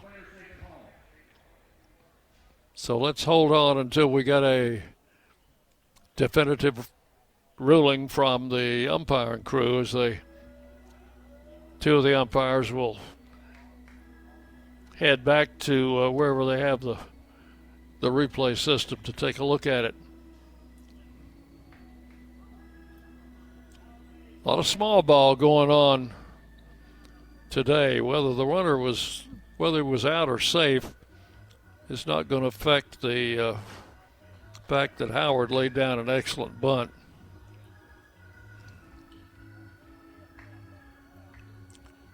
I don't know if they're going to call that a hit or not. Probably a fielder's choice. Horn could have gone to first and gotten the out, but thought he had a chance to get the runner. Coley coming in from third. He slid in, and Minnick tried to get him with a swipe tag. We'll see what the outcome is when the officials come back on the field. So I'll score that a fielder's choice for Howard. And down to second goes Haller. And Coley is in the dugout where he will stay because he will either have scored or he will have been called out. Horn is going to toss a few warm-ups while they're waiting for the umpires to come out.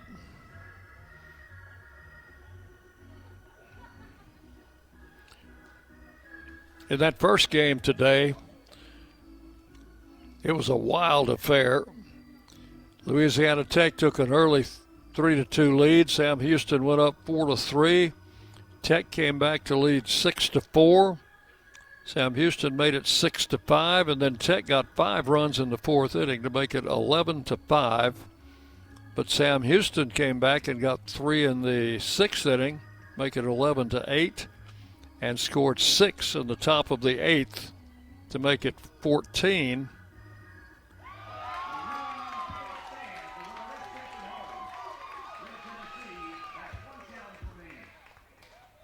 So the runner is safe, and the 5th run is across. So give an RBI to Howard. That is, and now we have Jerry Meyer going to the mound. Runners will be at first and second. Still no outs here in the fourth inning. And Western already leading by a 5-run count.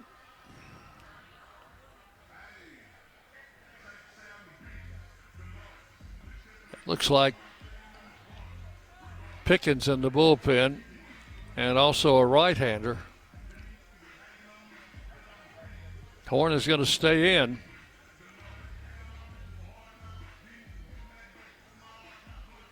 And the batter is Arroyos, who has struck out twice. Both times called out on strikes. First and second. And the league's leading hitter in the regular season standing in, Arroyos, a left-handed batter. Takes a pitch outside, ball 1.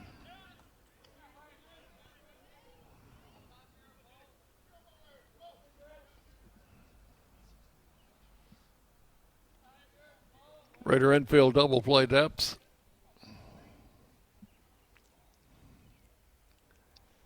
And the right-hander delivers ground ball to first. O'Neill has it, throws to second, out there. That's the only out they'll get. That was a high hopper. O'Neill grabbed it, went to battle act for the force at second base. That's out number 1. Over to third is Haller, and now on at first on the fielder's choice is Arroyos. First and third, 1 out. Camden Ross had a home run in the third inning. Hit it over the center field fence, which is 400 feet away. Throw over to first, the runner back.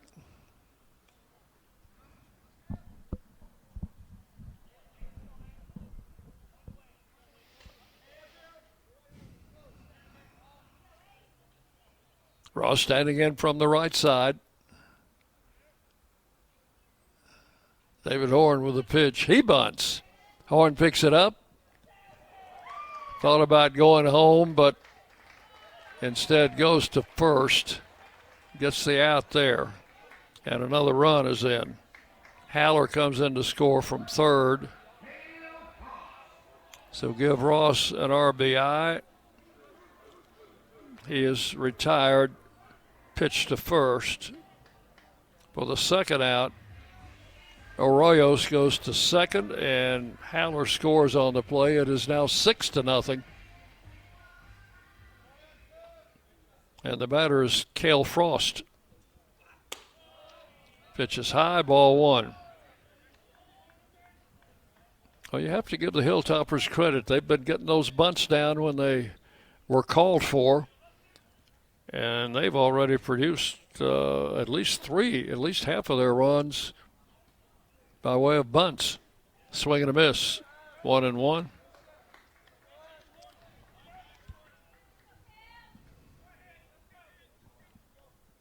Western now with 6 runs on 7 hits.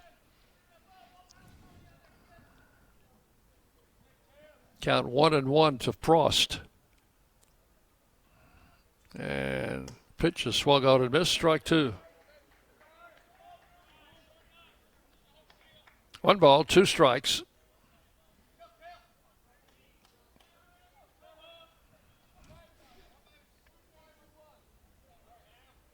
Cale Frost, first year as a Hilltopper, transferred from Nebraska.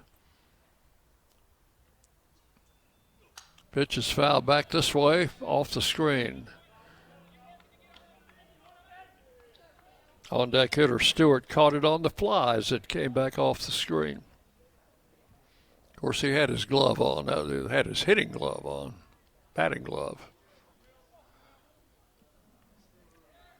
1 ball, 2 strikes.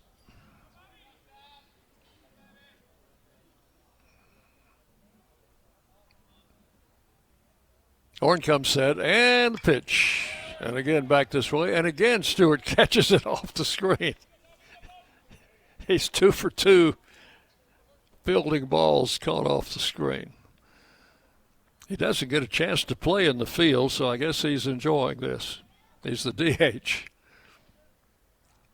1 ball, 2 strikes to Frost.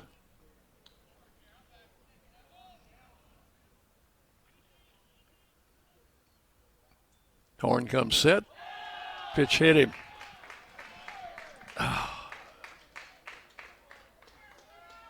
Second hit batsman. So that will put runners at first and second. And the batter is Stewart, who is 2 for 2.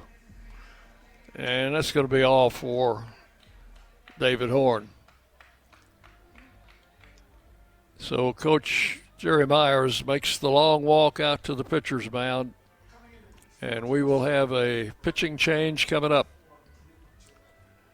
We'll take a break here while our new pitcher makes his way to the mound, and we'll be back with more Blue Raider baseball. You're listening on the Raider Network from Van Wagner. Las Casas Drugs is a proud sponsor of Blue Raider Athletics, located at 4702 Las Casas Pike, just minutes from Murfreesboro. Las Casas Drugs strives to provide all of your pharmaceutical needs in that hometown atmosphere you deserve. Family-owned and operated, Las Casas Drugs offers free delivery, immunizations, drive-through window, gift shop, merchandise, and medication management programs. Come by and see how we can make a difference. And go Blue Raiders!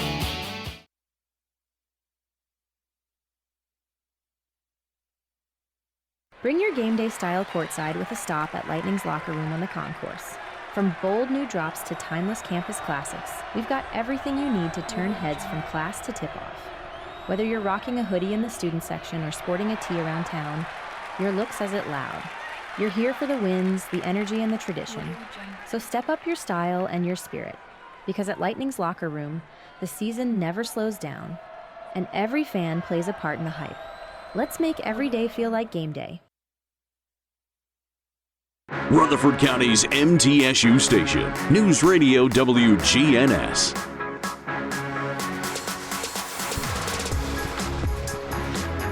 For the Raiders, it will be right-hander Bryant Baranek in to replace David Horn. Horn goes 3 2/3. and leaves trailing by a score of 7-0. We'll run his totals down for you in just a moment. So Brad Baranek is in his 21st appearance this season, most of them in relief. He has started 4 games, 1-3 with a 4.25 earned run average, 42 1/3 innings. He's given up 45 hits, 20 earned runs, walked 8, struck out 28, and will be on here in the 4th inning with 2 outs. Western Kentucky runners at first and second. Daniel Stewart, the DH, 2 for 2 in the first pitch, a strike call, 0-1 to Stewart. Baranek pitched in the final game against Liberty in the 9th inning, gave up a run on a couple of hits. There's a foul out of play, and the count will go to 0-2 on Stewart. Bryant, a senior out of Spring Hill, Tennessee.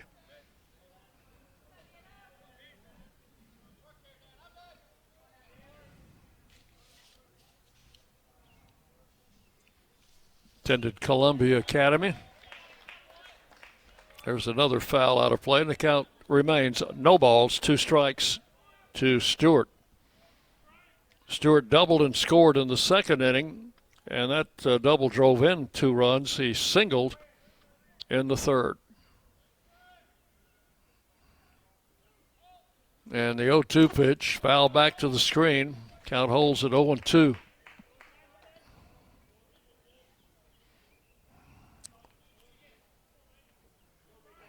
This is the 156th meeting between these two schools, 100 miles apart.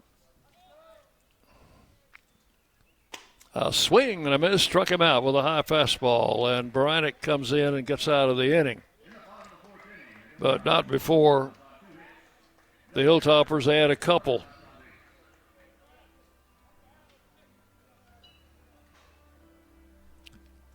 So 2 runs on 2 hits. And 2 men are left on base. There were no errors. So we have played 4 innings. It's Western Kentucky leading 6-0 over Middle Tennessee. You're listening to Blue Raider Baseball from Van Wagner. Locally grown, Blue Raider proud. This is Jonathan Harmon with the J. Harmon Home Team. As an MTSU alumnus and lifelong Rutherford County resident, I bring the heart of a teacher, the grit of a Blue Raider, and over 15 years of real estate experience to every client. Honest to a fault, connected to the community, and driven to serve. I don't just help you buy or sell, I help you understand every step. The J. Harmon Home Team, where real estate meets real talk.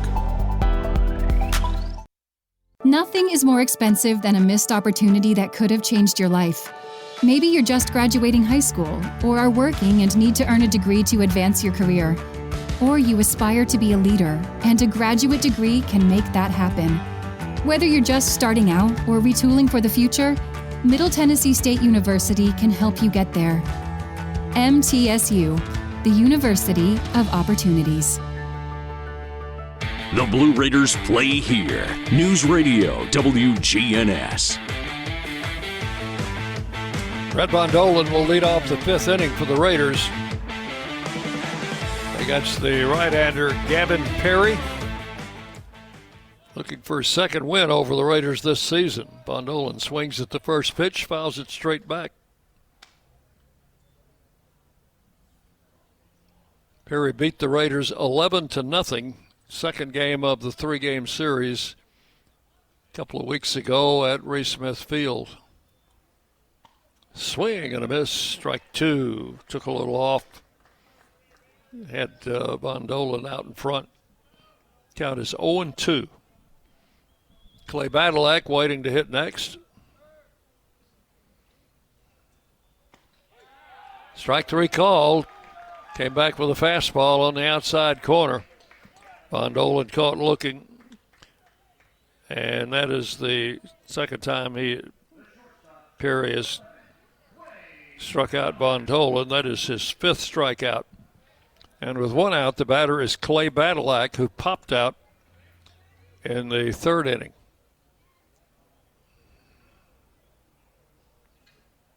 Perry with a pitch. Swung on, foul straight back, out of play.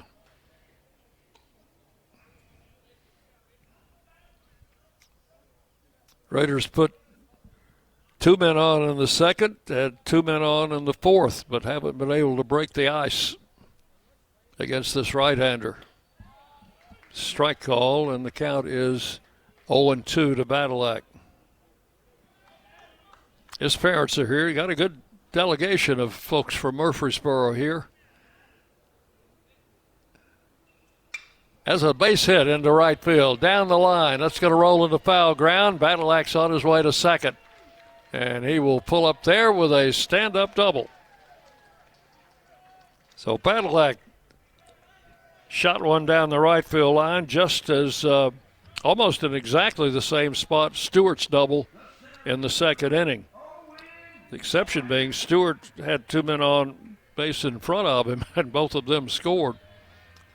Badalak's hit comes with the bases empty. So a runner at second, 1 out, and the batter is Owen Nowak. Owen is flied out and fouled out, 0 for 2. Perry's pitch popped up, foul ground.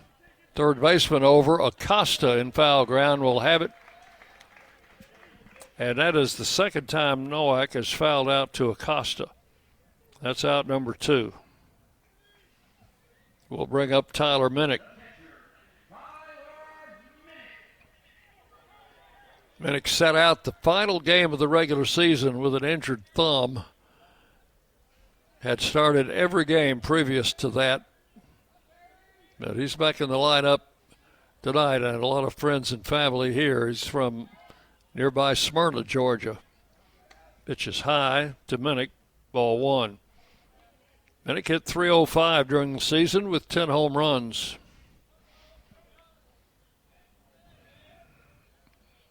And he is a senior. 2nd year after starting his baseball career at Georgia Tech. Takes ball 2 down low, 2-0. Badalak, the runner at second.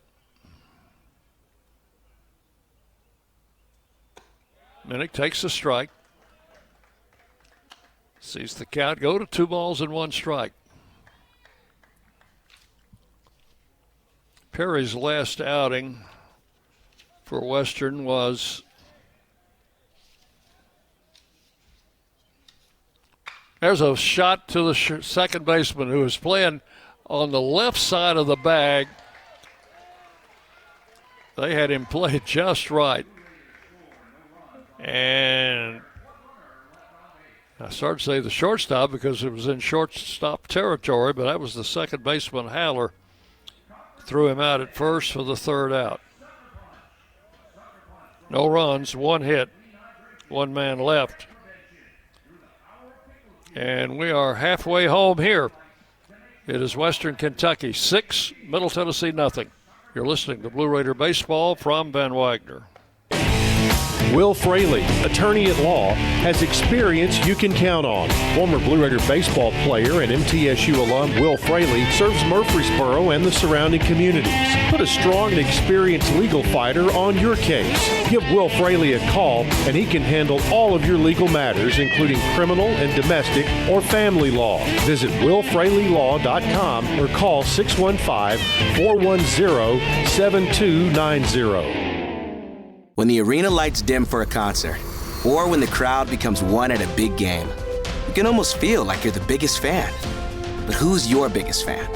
It's the person that will get you home safely after a night of drinking. It's the person who looks out for your life to make sure you leave the stadium with someone sober. This could be a designated driver or someone who offers to get you a ride share. Because in Tennessee, fans don't let fans drive drunk. Brought to you by the Tennessee Highway Safety Office, a division of the Tennessee Department of Safety and Homeland Security. WGNS, the flagship station for Blue Raider sports. Conference USA Tournament in Kennesaw, Georgia. Second game of the day. Sam Houston won the first one, an almost 4-hour marathon, defeating Louisiana Tech 14-13.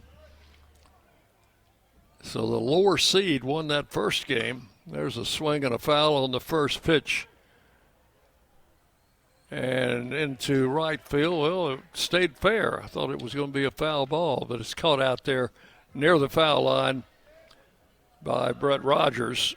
So Robbins, swinging at the first pitch, flies to right for the first out. Bryant Baranek finished off the fourth inning by striking out Stewart, and then gets Robbins leading off the fifth. Here is Acosta.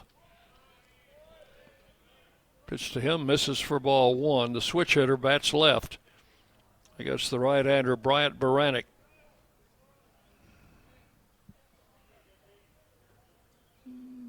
Pitches outside for ball two, and it's 2-0. J.P. Acosta out of Clovis, California. Third baseman. Takes the strike, 2-1.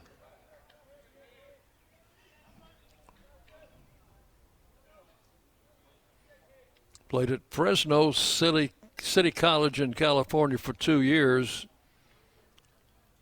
There's a ball fair just past Dolan, rolling into left field. A big turnaround first, but Acosta will head back to the bag with a base hit.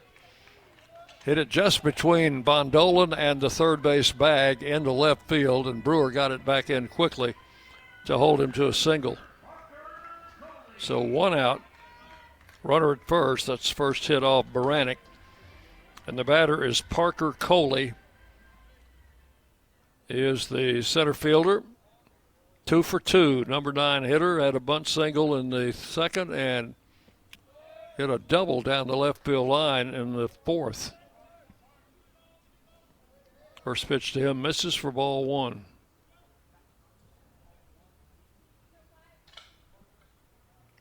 Coley is a native of Louisiana. There's a ground ball. Clapp takes it, steps on the bag, throws to first. They get the out at second. The runner was sliding right into Clapp. He fielded it on one hop, just a step or so away from second base. As the runner was going on the pitch, Clapp was moving to cover second, and the batter hit the ball right at him as he was moving. So Clapp stepped on the bag to get the force, but could not complete the throw to first. So Acosta forced out at second for the second out, and Coley is safe at first on the fielder's choice.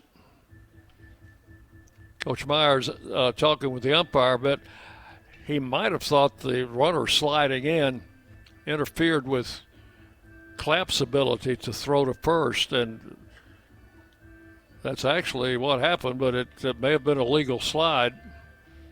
I think they're going to look at it. Raiders lost their first challenge.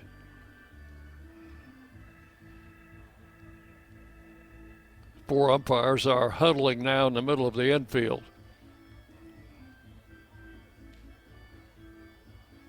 So two of the umpires will go look at it. The other two will stay out and guard the infield, I guess. And I think what Coach Myers is saying, that the runner did something illegal to impede Clapp's throw to first base. Because obviously Clapp, after he touched the base, the runner was bearing down on him and he could not get anything on a throw to first. Did get the force out at second.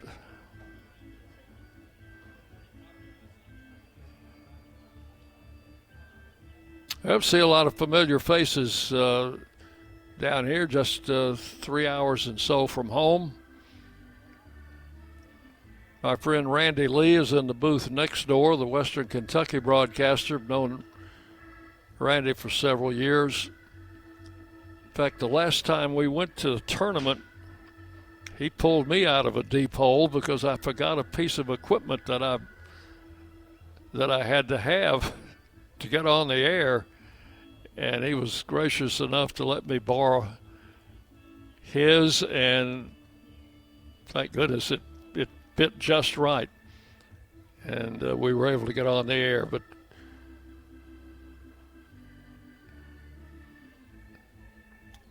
so I've held him in high regard, and did even before that happened. But so they rule that the play stands as is.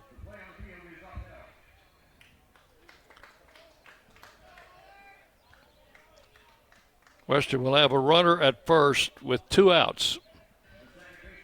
And the leadoff batter, Austin Haller, will stand in. He is 1 out of 3. And a base hit to center field in the 4th inning.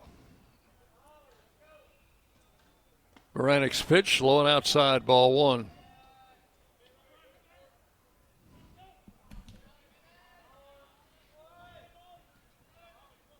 Raiders Hotel is about 20-25 minutes away from the ballpark. Oh, there's a throw to first, and they picked him off. Coley is picked off first base. Baranik threw it over to O'Neill, who put the tag on. And now they're going to look at that one. This is a Western Kentucky challenge.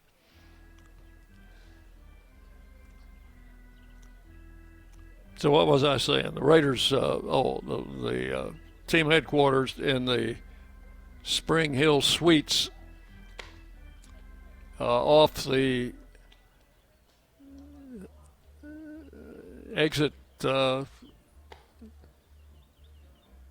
around Marietta. It's 20-25 minutes away. There's another Spring Hill Suites right across the street from the ballpark, and I had thought initially that's where the team was going to stay, but I got the wrong location. That would have been just a stroll over to the ballpark. Instead, it was you had to get back on the interstate and come all the way down closer to downtown Atlanta, where the traffic is just, well, you know how the traffic is in the Atlanta area. It's almost as bad as it is at home. Well, they're taking a long time looking at this. We do not have a monitor here in the radio booth, so we can't venture an opinion one way or the other. Raiders will play tomorrow at hopefully 12:30 Murfreesboro time, which means our pregame show would be at 12:15. But you have to be aware that there's a game ahead of us, and if it is like the game today that was ahead of us, we started over an hour later. And now Western Kentucky wins this challenge, and they say the runner was safe. Raiders haven't got a lot going for them today. They've lost 2 challenges. Western's won their only challenge. The count is ball 1 to Haller. Runner at first is Coley. Appeared from up here that he was picked clean, and a throw over to first this time. Back in easily.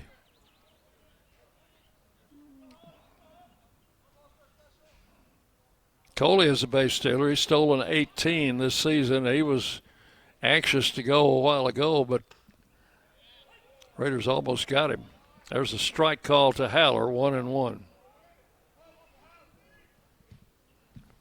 Western's played a lot of small ball this year. They stole 93 bases on the season compared to 53 for the Raiders. Another throw over to first. Western fell off from their 46 wins a year ago to 29 this season, but they lost a lot of key pieces and brought in a bunch of new players. There's a base hit to center field. Sharp single. Nowak will get it in quickly, and runners will be at first and second with 2 outs. And we thought the side had been retired just a moment ago on that pickoff. Second hit in the inning, and the batter is Howard, the shortstop, 0 for 2, and has been hit by a pitch. 2 outs, runners at first and second. And the pitch. Foul, grounded over and off the screen and above the Western dugout. Strike 1 to Howard.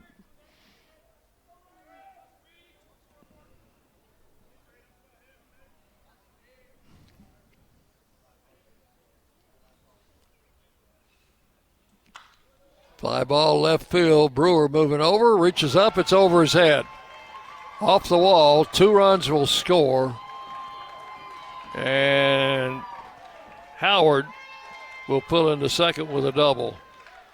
I think that ball fooled Brewer. He was moving like he had a beat on it, but all of a sudden it was over his head and off the wall.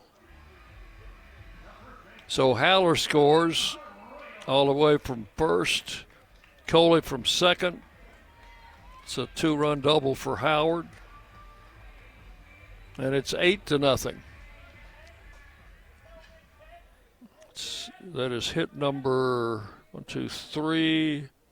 First 2 runs off Baranek. The batter is Arroyos. It is 0 for 3. He hits a fly ball to left field, and Brewer will take this one without a problem. So that is all in the 5th. But the Hilltoppers come up with 2 more. 2 runs on 3 hits and 1 left. We have played 5 full innings. It's Western Kentucky 8 and Middle Tennessee nothing. You're listening to Blue Raider Baseball from Van Wagner. The Blue Raiders are winners in the classroom, on the field, and the courts. Richard Lewis here. I want you to win in real estate also. Buying, selling, auction here in Tennessee, or along the Gulf Coast, a second home, or investing. Give me a call to help start that winning process. 615-319-9981. Oh, I'm never too busy for your referrals. Richard Lewis, Exit Realty, Bob Lamb & Associates.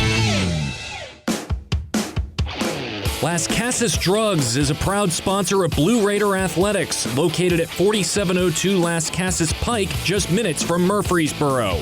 Las Casas Drugs strives to provide all of your pharmaceutical needs in that hometown atmosphere you deserve. Family-owned and operated, Las Casas Drugs offers free delivery, immunizations, drive-through window, gift shop, merchandise, and medication management programs. Come by and see how we can make a difference. And go Blue Raiders! You're listening to MTSU Sports on WGNS. Western Kentucky leading 8-0 as we go to the 6th inning. Both starting pitchers today transferred into their respective schools as grad students. David Orn Jr. from the University of San Diego and Gavin Perry from Eastern New Mexico, where he played for 2 years, and both have done quite well for their teams this year. Both about the same size, around 6'5", over 200 pounds. But David Orn Jr. is out of the game now, and Perry's still pitching. Cooper Klepp takes the first pitch for a strike from Perry. And this is in for strike 2. 0-2 the count. Staff has flied to center and struck out. And the right-hander deals, and a fly ball to left field. Moving back is Frost. He will take it for out number 1 here in the 6th inning. Cooper Klepp flies out to left, and the batter is Nathan Brewer. has one of the Raiders' 3 hits today off Perry. That was a single to right field in the 4th inning.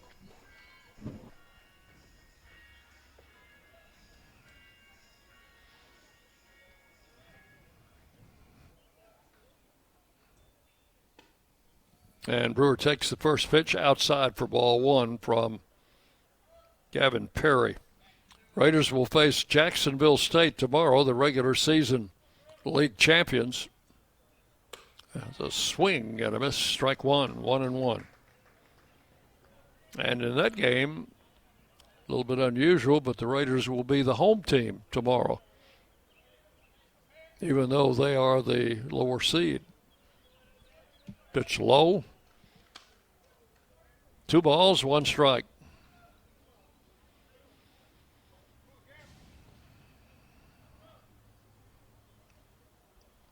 And the right-hander delivers a swing and a miss, strike 2. 2-2 now to Brewer.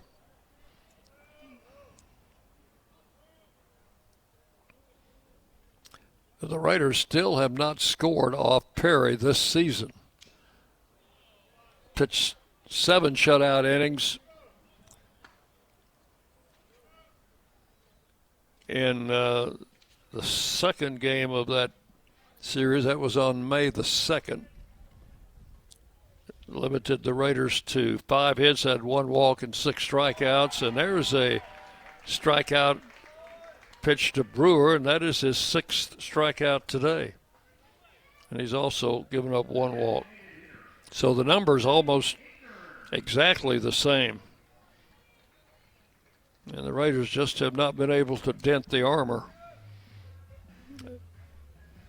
of Gavin Perry. Here is Akers. Lane is 2 for 2. Takes the pitch for ball 1. Had a bat hop single in the second and a shot that the pitcher knocked down, and Akers beat it out, and he drives one into right center field. That one is very deep and is off the wall in front of the scoreboard. Akers will pull into second with a stand-up double. So Lane Akers today, 3 for 3. Hit that one off the wall and in front of the scoreboard out in right center field, which, as I mentioned earlier, is a little bit left of where the scoreboard is at home, a little closer to center field. So Akers is at second. That is the 4th hit for the Raiders today. Brett Rogers, the batter. And a pitch. Swing and a miss. Strike 1. Rogers has flied to center and fouled out. 0 for 2.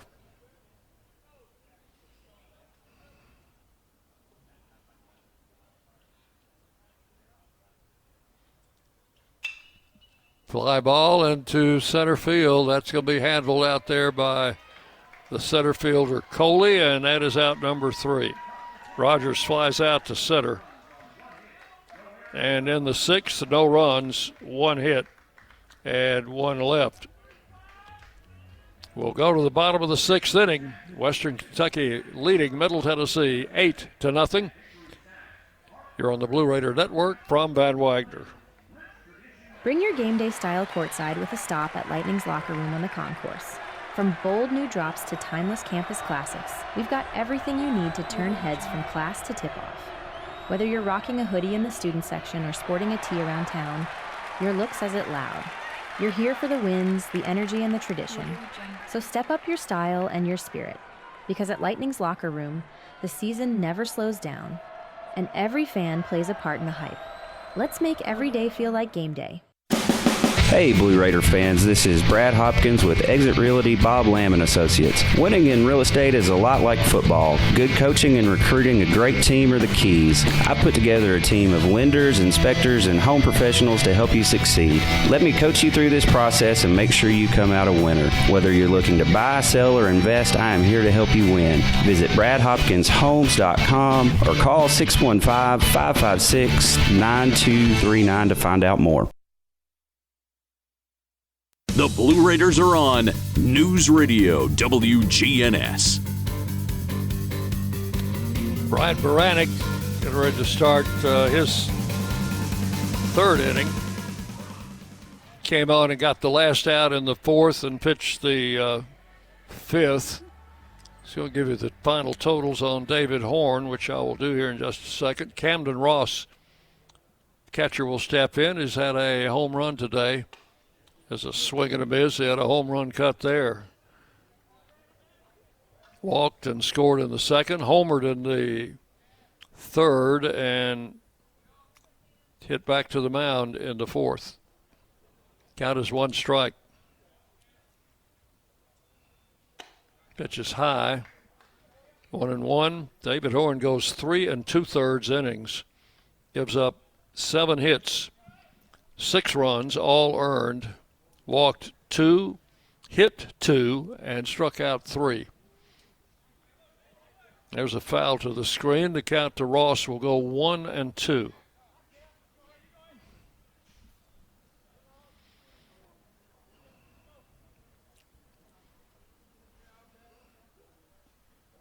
He is a fourth-year senior.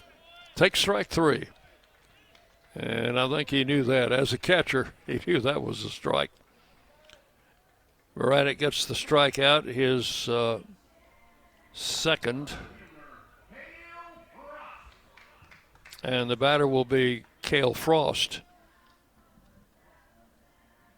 Frost has a single. He's grounded out, and he's been hit by a pitch. Left-hand hitting outfielder steps in and swings through the first pitch for strike 1.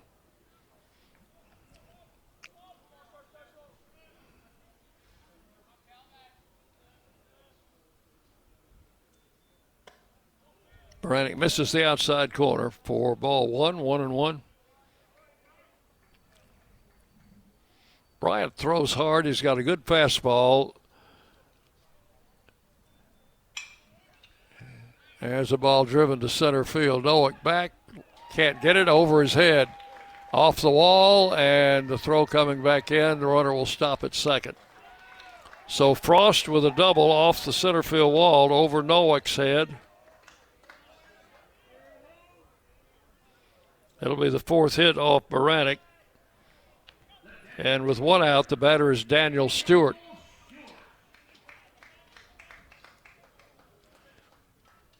Raiders did not play on this field this season, as we had Kennesaw State play us at home. So, and got only an hour yesterday to work defensively on it. Grounder to short. Badlack makes the play, makes the long throw for out number 2. Stewart, after the first pitch, grounds out to short. So I guess what I'm getting around to, the Raiders probably aren't as familiar with this field as they should be, although they've played on turf fields before.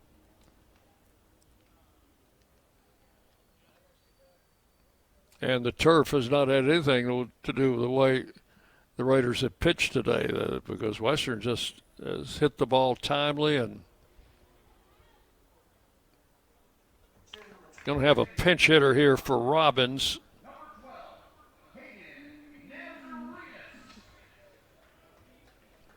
So Robbins is going to be lifted, and the batter for Western is Hayden Nazarenas. Didn't play against us in Murfreesboro because I would have remembered that name. Nazarenas.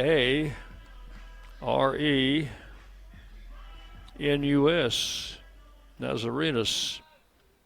It's out of Caruthersville, Missouri. And a left-handed hitter. First pitch, backhanded by Von Dolan. Long throw to first. Fielded there by O'Neill, and that's a good combination for out number 3. At the first pitch, Von Dolan backhanded it just as it was about to sneak through to the outfield and threw him out at first. No runs, 1 hit, 1 left.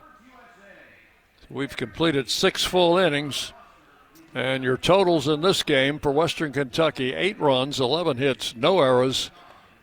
And for the Blue Raiders, no runs, 5 hits, no errors. 8-0, Western leads. We go to the 7th inning here on the Blue Raider Network from Van Wagner. At State Farm, when home and auto work as a team, you score and save money. I'm State Farm agent Andy Womack. Give me a call at 615-890-0850 and let's work together to win big by saving money on home and auto. With the service you get from State Farm, you might think our car insurance costs more. I'm State Farm agent Andy Womack. Give me a call at 615-890-0850 and let me show you with discounts up to 40%. You may find it even costs less. At Middle Tennessee Electric, we see the lines that link us all, illuminating our neighborhoods, empowering our businesses, and helping us to recharge. Because we believe in the power of good energy. Whether it comes from our grids, the sun, or a kind heart. And as your family and our region continue to grow, you can trust that we'll always be there for you. Middle Tennessee Electric, bringing good energy. Rutherford County's MTSU station, News Radio WGNS.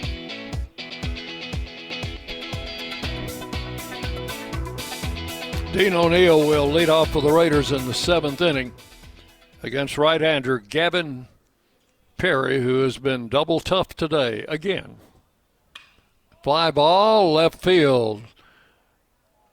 Going back, now getting the range on it, is Frost. He'll make the catch, and that's out number 1.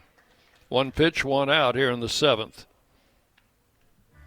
Defensive change for Western. Nazarenas, who pinch hit for Robbins, will go into Robbins' spot in right field. Batter is Brett Von Dolen, who has struck out twice against Perry today. First pitch, strike call, 0-1.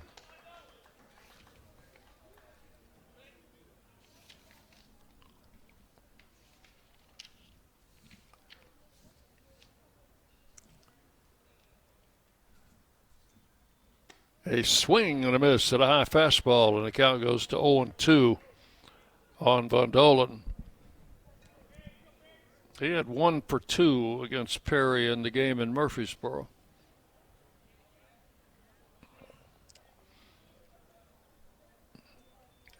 Pitch is outside, 1-2 now. Clay Badalak had a double his last time up. On deck to hit next.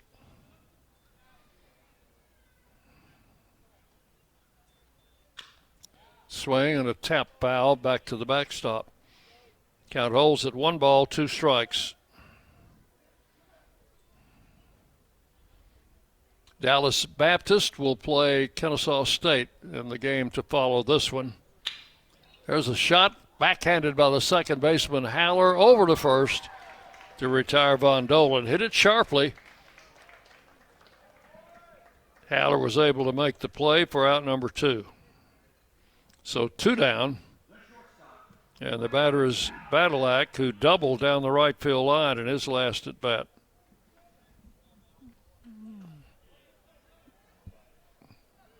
It's one of only 5 hits that the Raiders have had off Perry. There's a strike call, 0-1.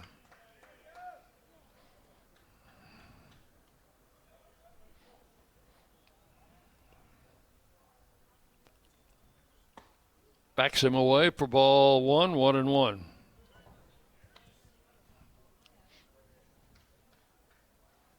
So Badalak playing his final year, grad student. Got his master's at Biddle as well as his undergraduate degree. Takes ball 2, 2-1.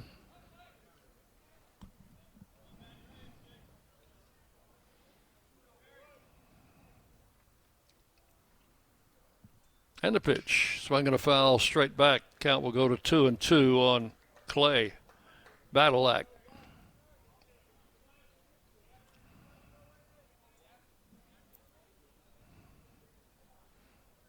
Two outs here in the 7th inning. 8-0 Western Kentucky leading. All three up high, 3-2.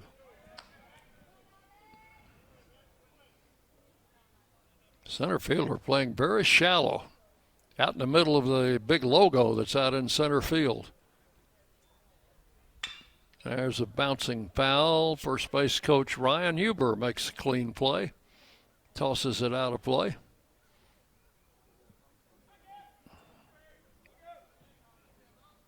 Count holds at 3-2 to Badalack.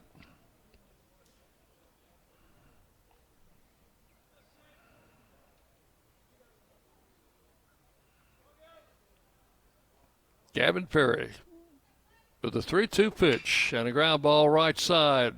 Haller, the second baseman there, gets the throw over to first in time to retire Badalack, and the Raiders down in order in the seventh inning. Seventh inning stretch time here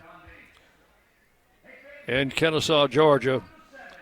We'll go to the bottom of the seventh. Western Kentucky 8, Middle Tennessee nothing. You're listening to Blue Raider Baseball from Ben Wagner.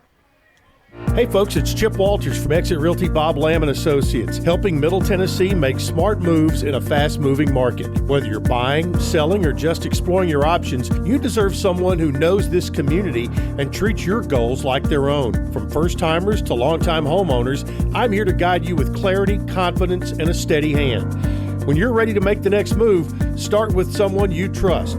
Visit ChooseChip.net and let's make your 2026 move the right move. Las Casas Drugs is a proud sponsor of Blue Raider Athletics, located at 4702 Las Casas Pike, just minutes from Murfreesboro.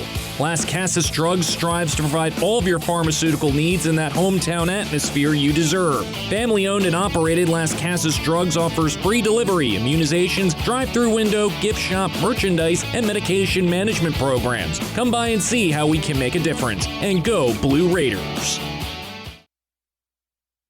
The Blue Raiders play here. News Radio WGNS.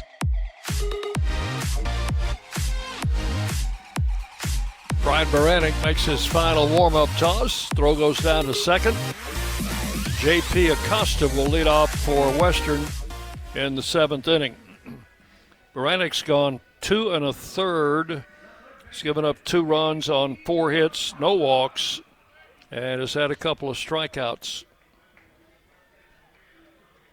Acosta has a single and a walk and has flied out today. Switch hitter batting left-handed. Takes the first pitch, and that just missed the strike zone. Ball 1.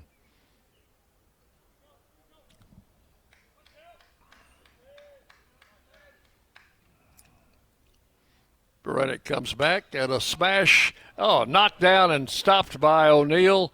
Throws to the pitcher covering, and they'll get the out at first. That was a hot potato, but Dean O'Neill made the play. And Baranek there to cover. So 1 out in the seventh inning. The batter is Coley.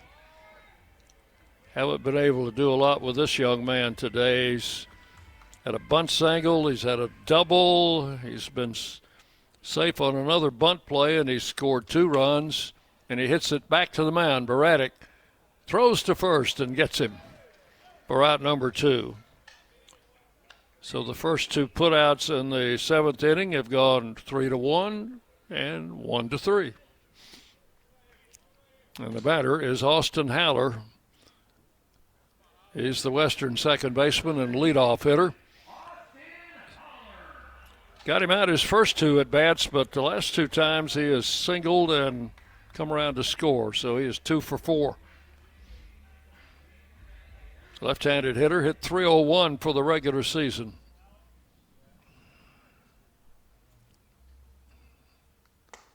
Takes the first pitch in for a strike. Raiders had pretty good luck with him in the series in Murfreesboro. He was 2 for 11 in that series, but one of those hits was a home run.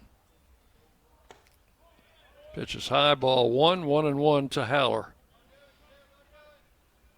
He's another Californian, but he is in his 3rd year at Western.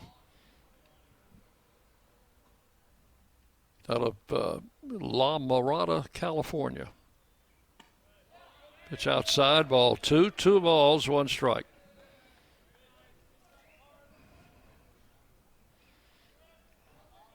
Got excellent broadcast accommodations here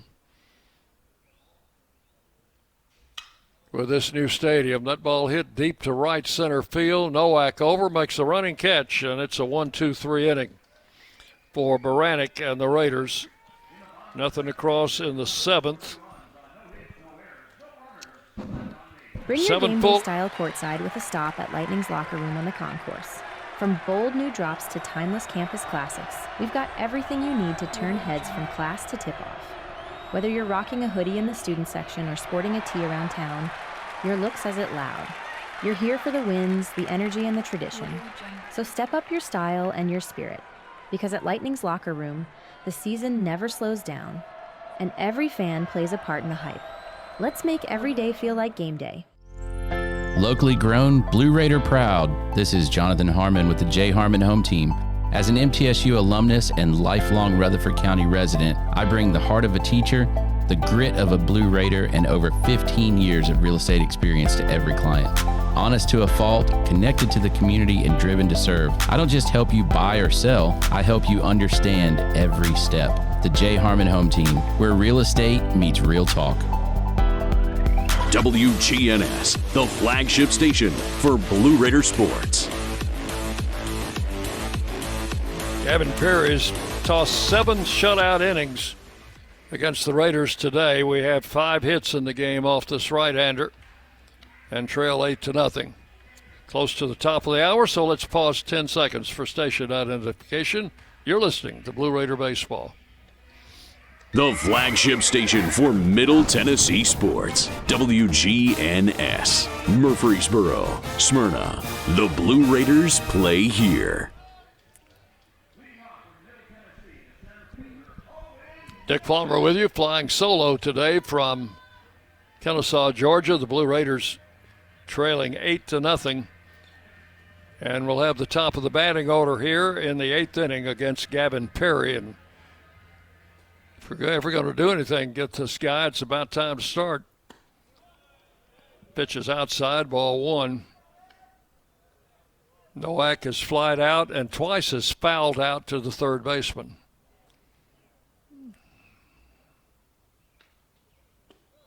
Takes pitch low and inside for ball 2, 2-0.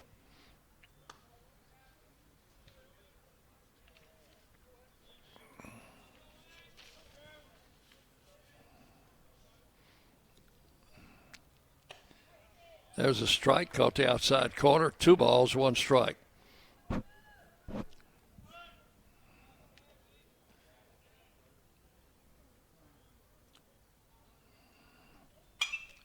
There is a foul out of play to the left.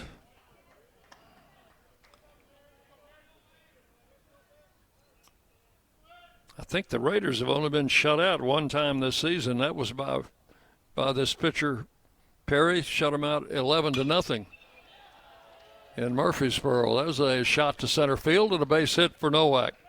So he leads off the 8th inning with a single. Hit number 6 off Perry. The batter is Tyler Minnick, 0 for 3. Minnick has struck out, flied out, and grounded out. Playing in his home country as he is a native of Smyrna, Georgia, here in the greater Atlanta area. Minnick takes a strike, 0-1. Raiders have had a problem winning on the road the last 2 years, and this would count as a road game. Pitch is high, 1-1, although it would be classified, I think, as a neutral site. Raiders last year won 4 games on the road. This year won 4 games on the road. Swing and a miss. The count goes to 1 ball, 2 strikes to Minnick. 4-18 this season, 4-19 last season.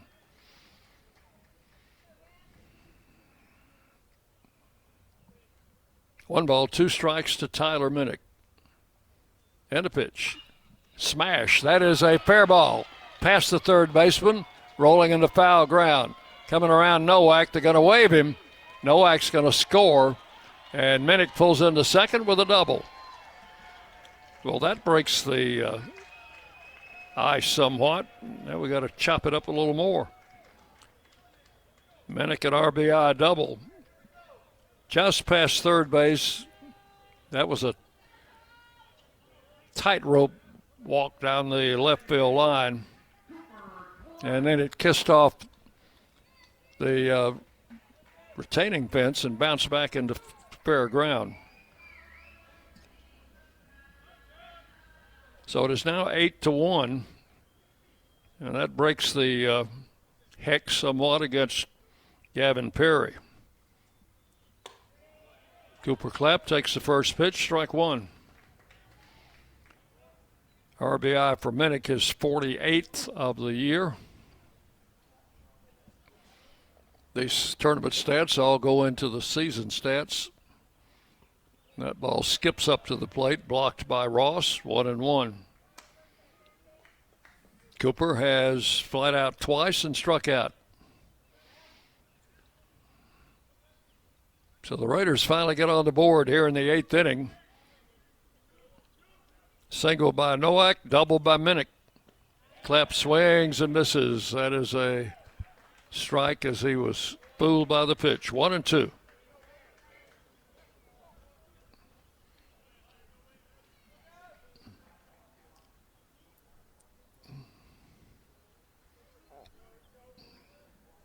Perry, the right-hander, into the stretch. And the pitch, ground ball, first baseman picks it up.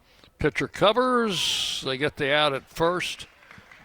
Minnick goes over to third. So that is the first out. First baseman to the pitcher covering. And with 1 out, Raiders have Minnick in scoring position at third for Nathan Brewer.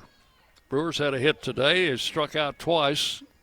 In between, he had a single to right field, and time is called. We've got a visit to the mound coming up.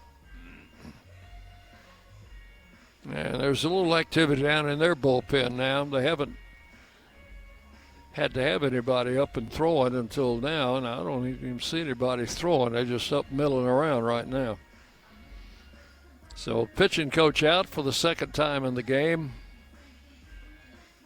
Talked to his right-hand pitcher.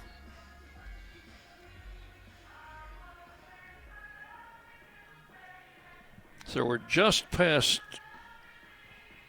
5 o'clock here, Kennesaw time, and the final game of the day was due to start at 5. So it'll be a little bit later.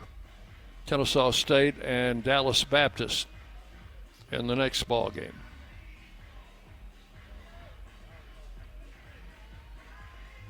Conference breaks up, and Nathan Brewer will step up to the plate. The left-handed hitter facing the right-hander, Gavin Perry. And the pitch. Brewer swings and misses, strike 1. He'd like to get this run home.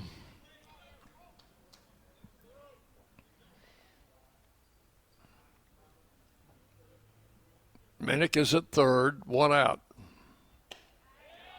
Check swing, and he went around, and it's 0-2.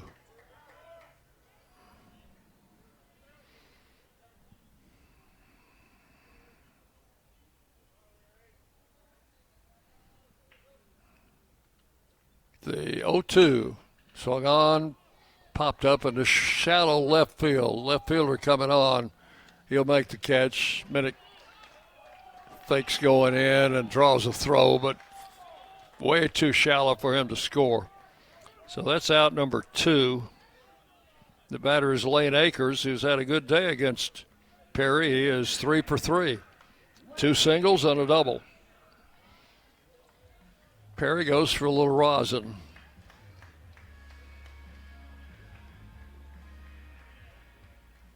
Warm day here. It was 85 degrees earlier.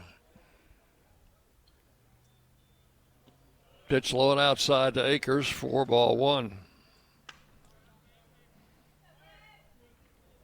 RBI opportunity here for Lane if he can figure out a way to pick up another hit.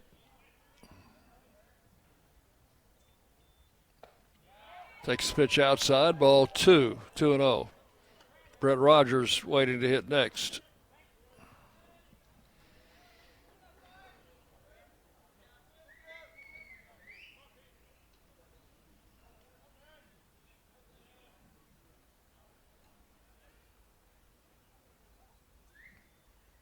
Akers trails it to right field, and he's got a 4-for-4 day today. As Tyler Minnick crosses home plate with the Raiders' second run, and Lane Akers with his fourth hit, 3 singles and a double.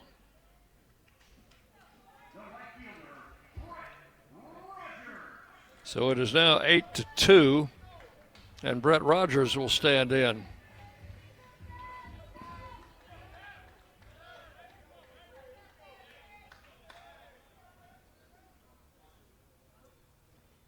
Perry with the pitch, starts him off with a fastball, strike one.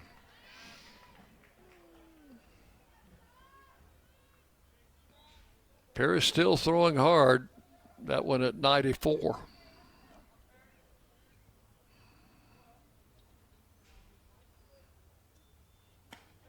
That pitch misses for ball one, just outside. 1-1 to Rogers. Brett looking for his first hit today.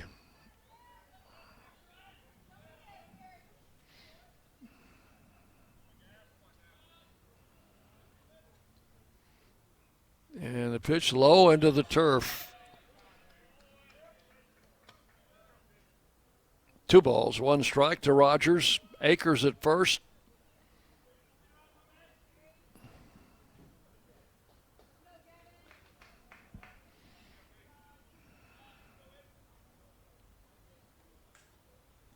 And another one into the turf. Akers breaks for second. He's in there. That'll go as a wild pitch. So Akers advances into scoring position on the wild pitch. The count is 3-1 to Rogers. Perry struggling a little bit here for the first time in the game, but it's getting late. There's a ball hit sharply to the right side. Haller makes the stop and throws him out at first.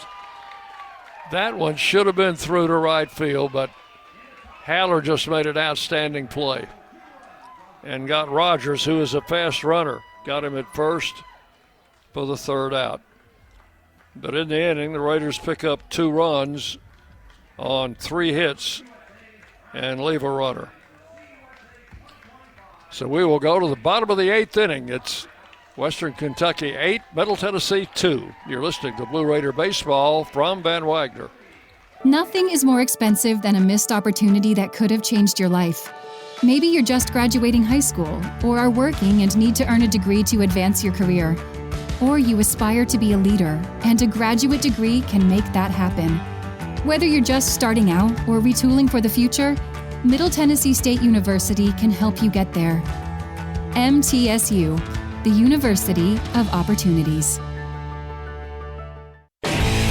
Will Fraley, attorney at law, has experience you can count on. Former Blue Raider baseball player and MTSU alum Will Fraley serves Murfreesboro and the surrounding communities. Put a strong and experienced legal fighter on your case. Give Will Fraley a call and he can handle all of your legal matters, including criminal and domestic or family law. Visit willfraleylaw.com or call 615-410-7290.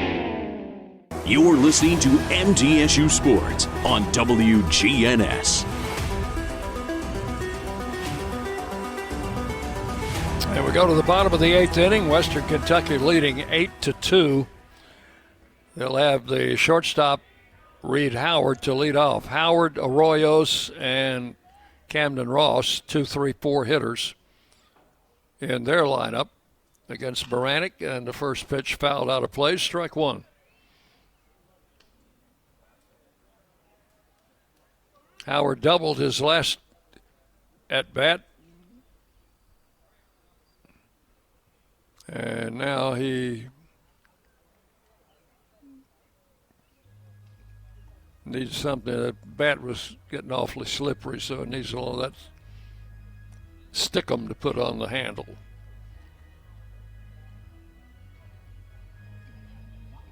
One strike to count. Howard hit one over Noack's head in center field. His last at bat for a double. Takes a pitch high for ball 1-1-1.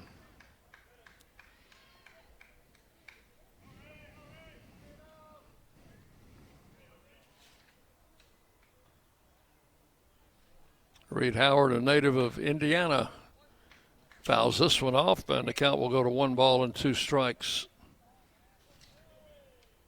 Ferdinand, Indiana.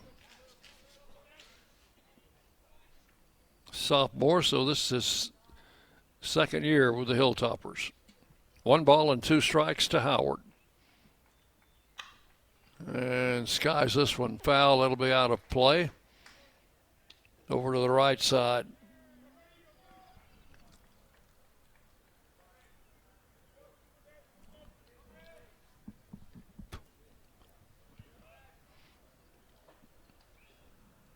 Count 1-2. Ground ball right side. Clapp got it on the outfield turf. He will make the throw to first and retire Howard for out number 1 here in the 8th inning. So 1 out.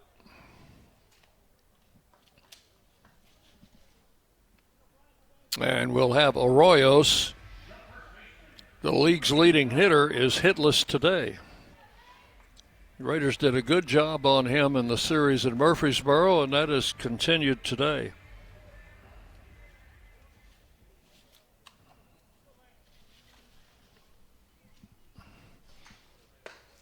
Takes first pitch outside for ball 1. 1-0 the count to Arroyos.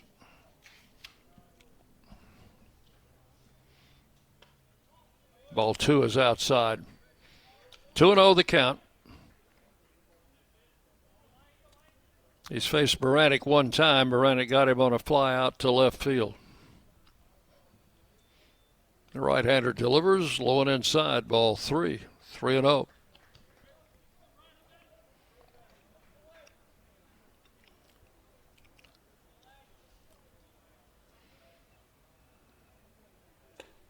And walked him on 4 pitches. That's the first batter that Baranek has walked since coming in. Arroyos will go to first. He's there with 1 out, and the batter is Camden Ross, the catcher. Walked in the 2nd inning, came around to score, hit a solo home run in the 3rd, grounded back to the pitcher, and struck out in his last 2 at-bats. And now Coach Myers coming out to have a word with Baranek. Raiders have pitchers working in the bullpen.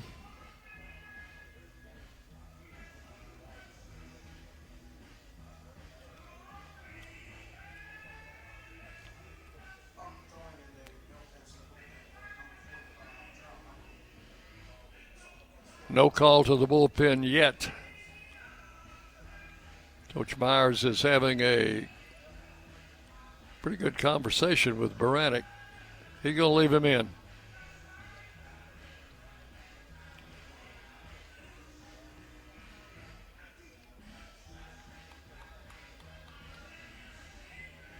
Brian normally hasn't worked quite this many innings at a time working out of the bullpen.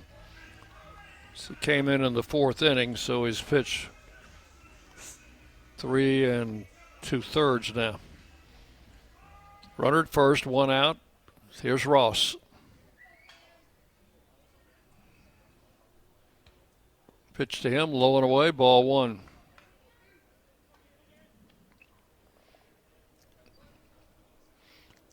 Raider infield, double play depth. We've not had a twin killing by either team in this game.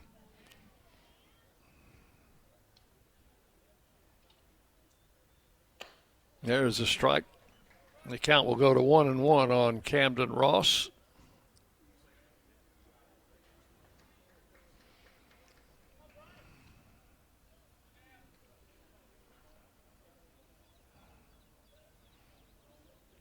And Baranek with the pitch, strike 2 called. The count will go to 1-2.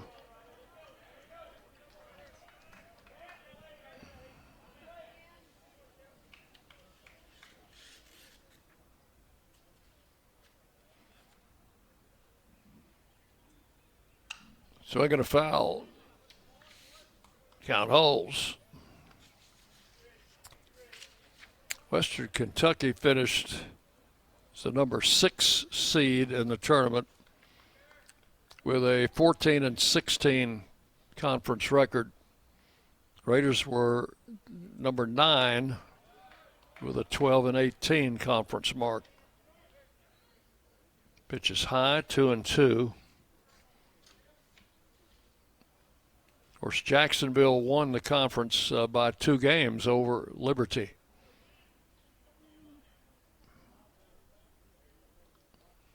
Two-two pitch. Fly ball, right center field, well hit. Nowak, a running catch. Gets it back in quickly, and that is out number 2 here in the 8th inning.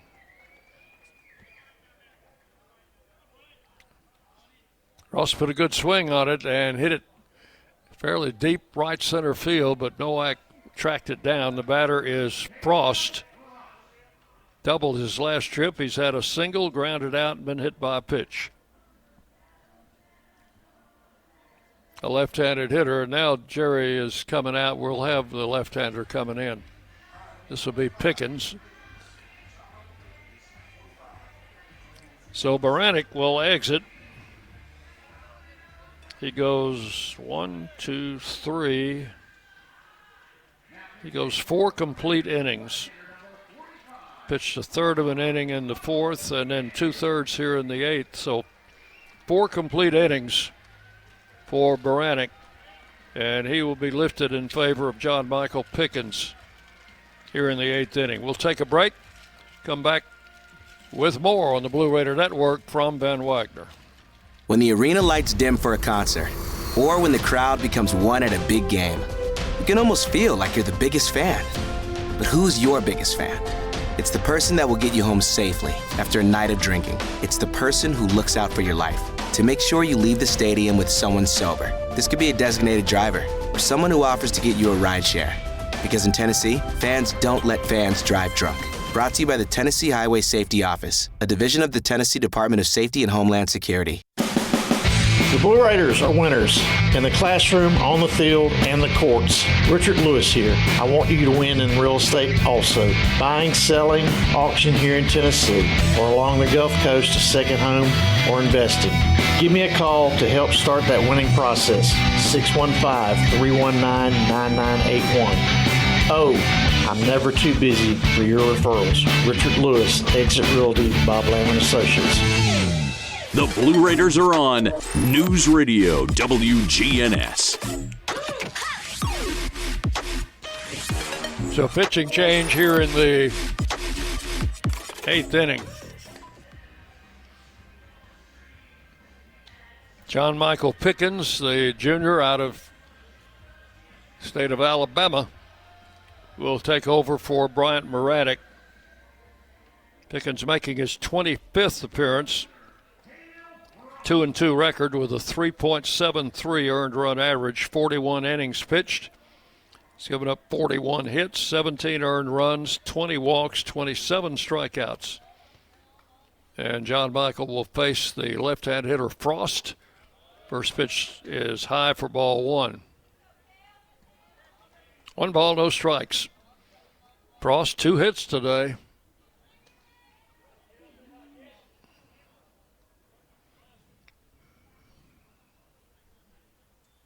Swing and a miss.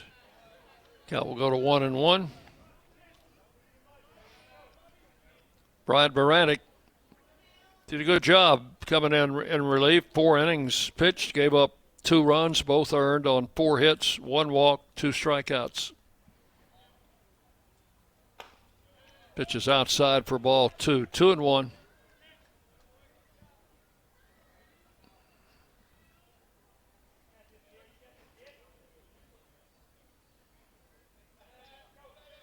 Runner at first to Arroyos, who walked. There's a swinging strike, and it's 2-2.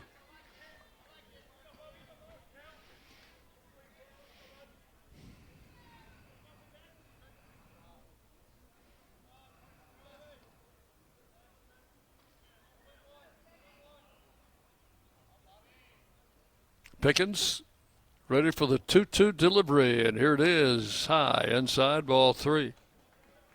So a full count to Frost.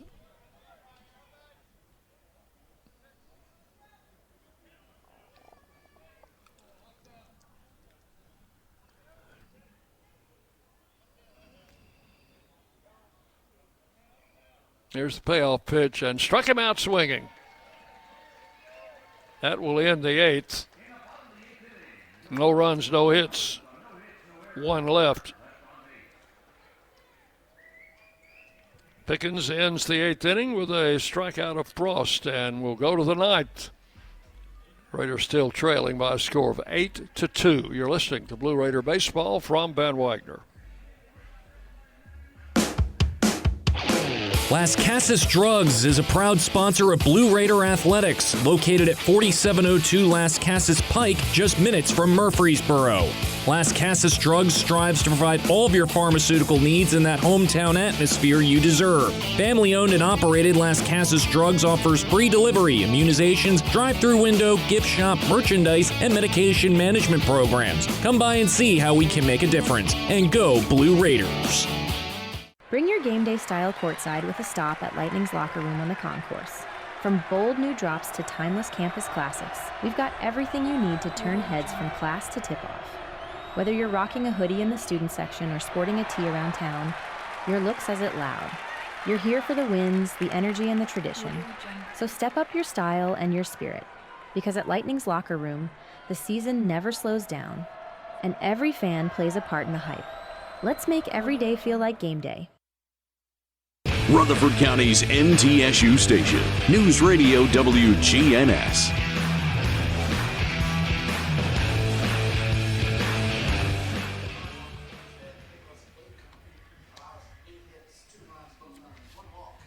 We've got a new pitcher for Western Kentucky,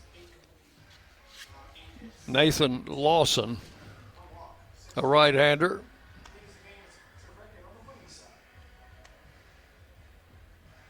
Give you some numbers on him here in just a second. Nathan Lawson will take over for Perry.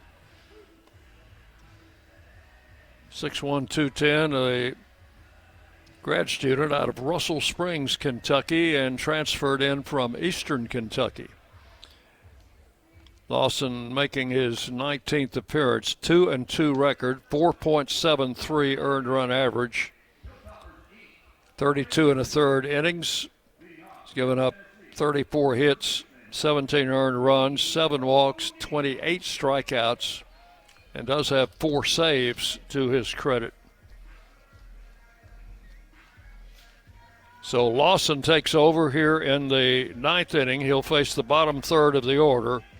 O'Neill, Bundolan, and Badalak.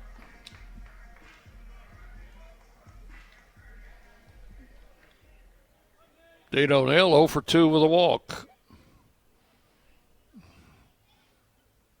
And a pitch is high for ball 1.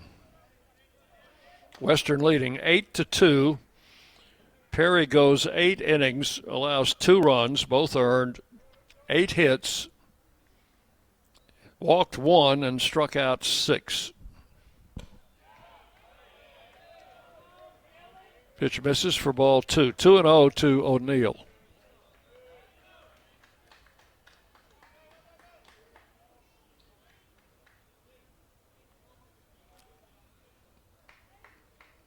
Lawson with the pitch and a ground ball left side. Third baseman Acosta plays it to first in time, and that is out number 1 here in the 9th. 1 out.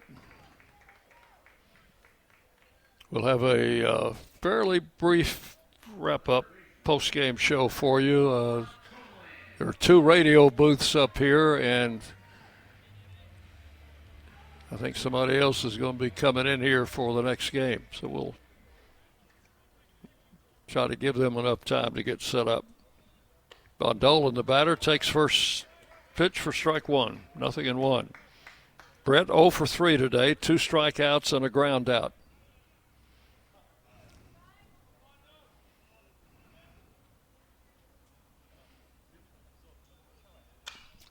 Hits this one high in the air down the left field line. It may go foul. It's going to be caught in foul ground by the left fielder. Frost made the catch, and that is officially a foul ball fly out. 2 outs. Here in the ninth, and the batter is Clay Badalak. Raiders down to their final out. Clay has a double in 3 trips.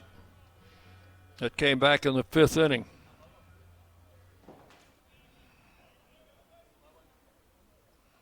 Lawson with the pitch. And it's high for ball 1.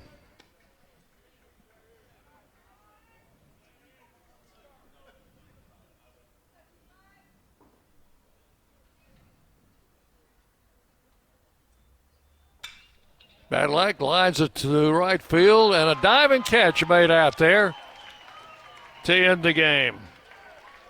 That was Nazarenas, who came in as a pinch hitter. Didn't start the game, but he makes a diving catch to rob Badalak of a hit and end the game. 3 up and 3 down in the ninth, nothing across.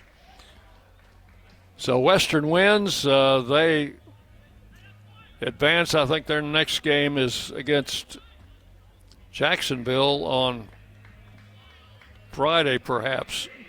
Raiders will play Jacksonville State tomorrow. We'll tell you all about that on the post-game show. We'll be back, have the final totals, and wrap it up for you.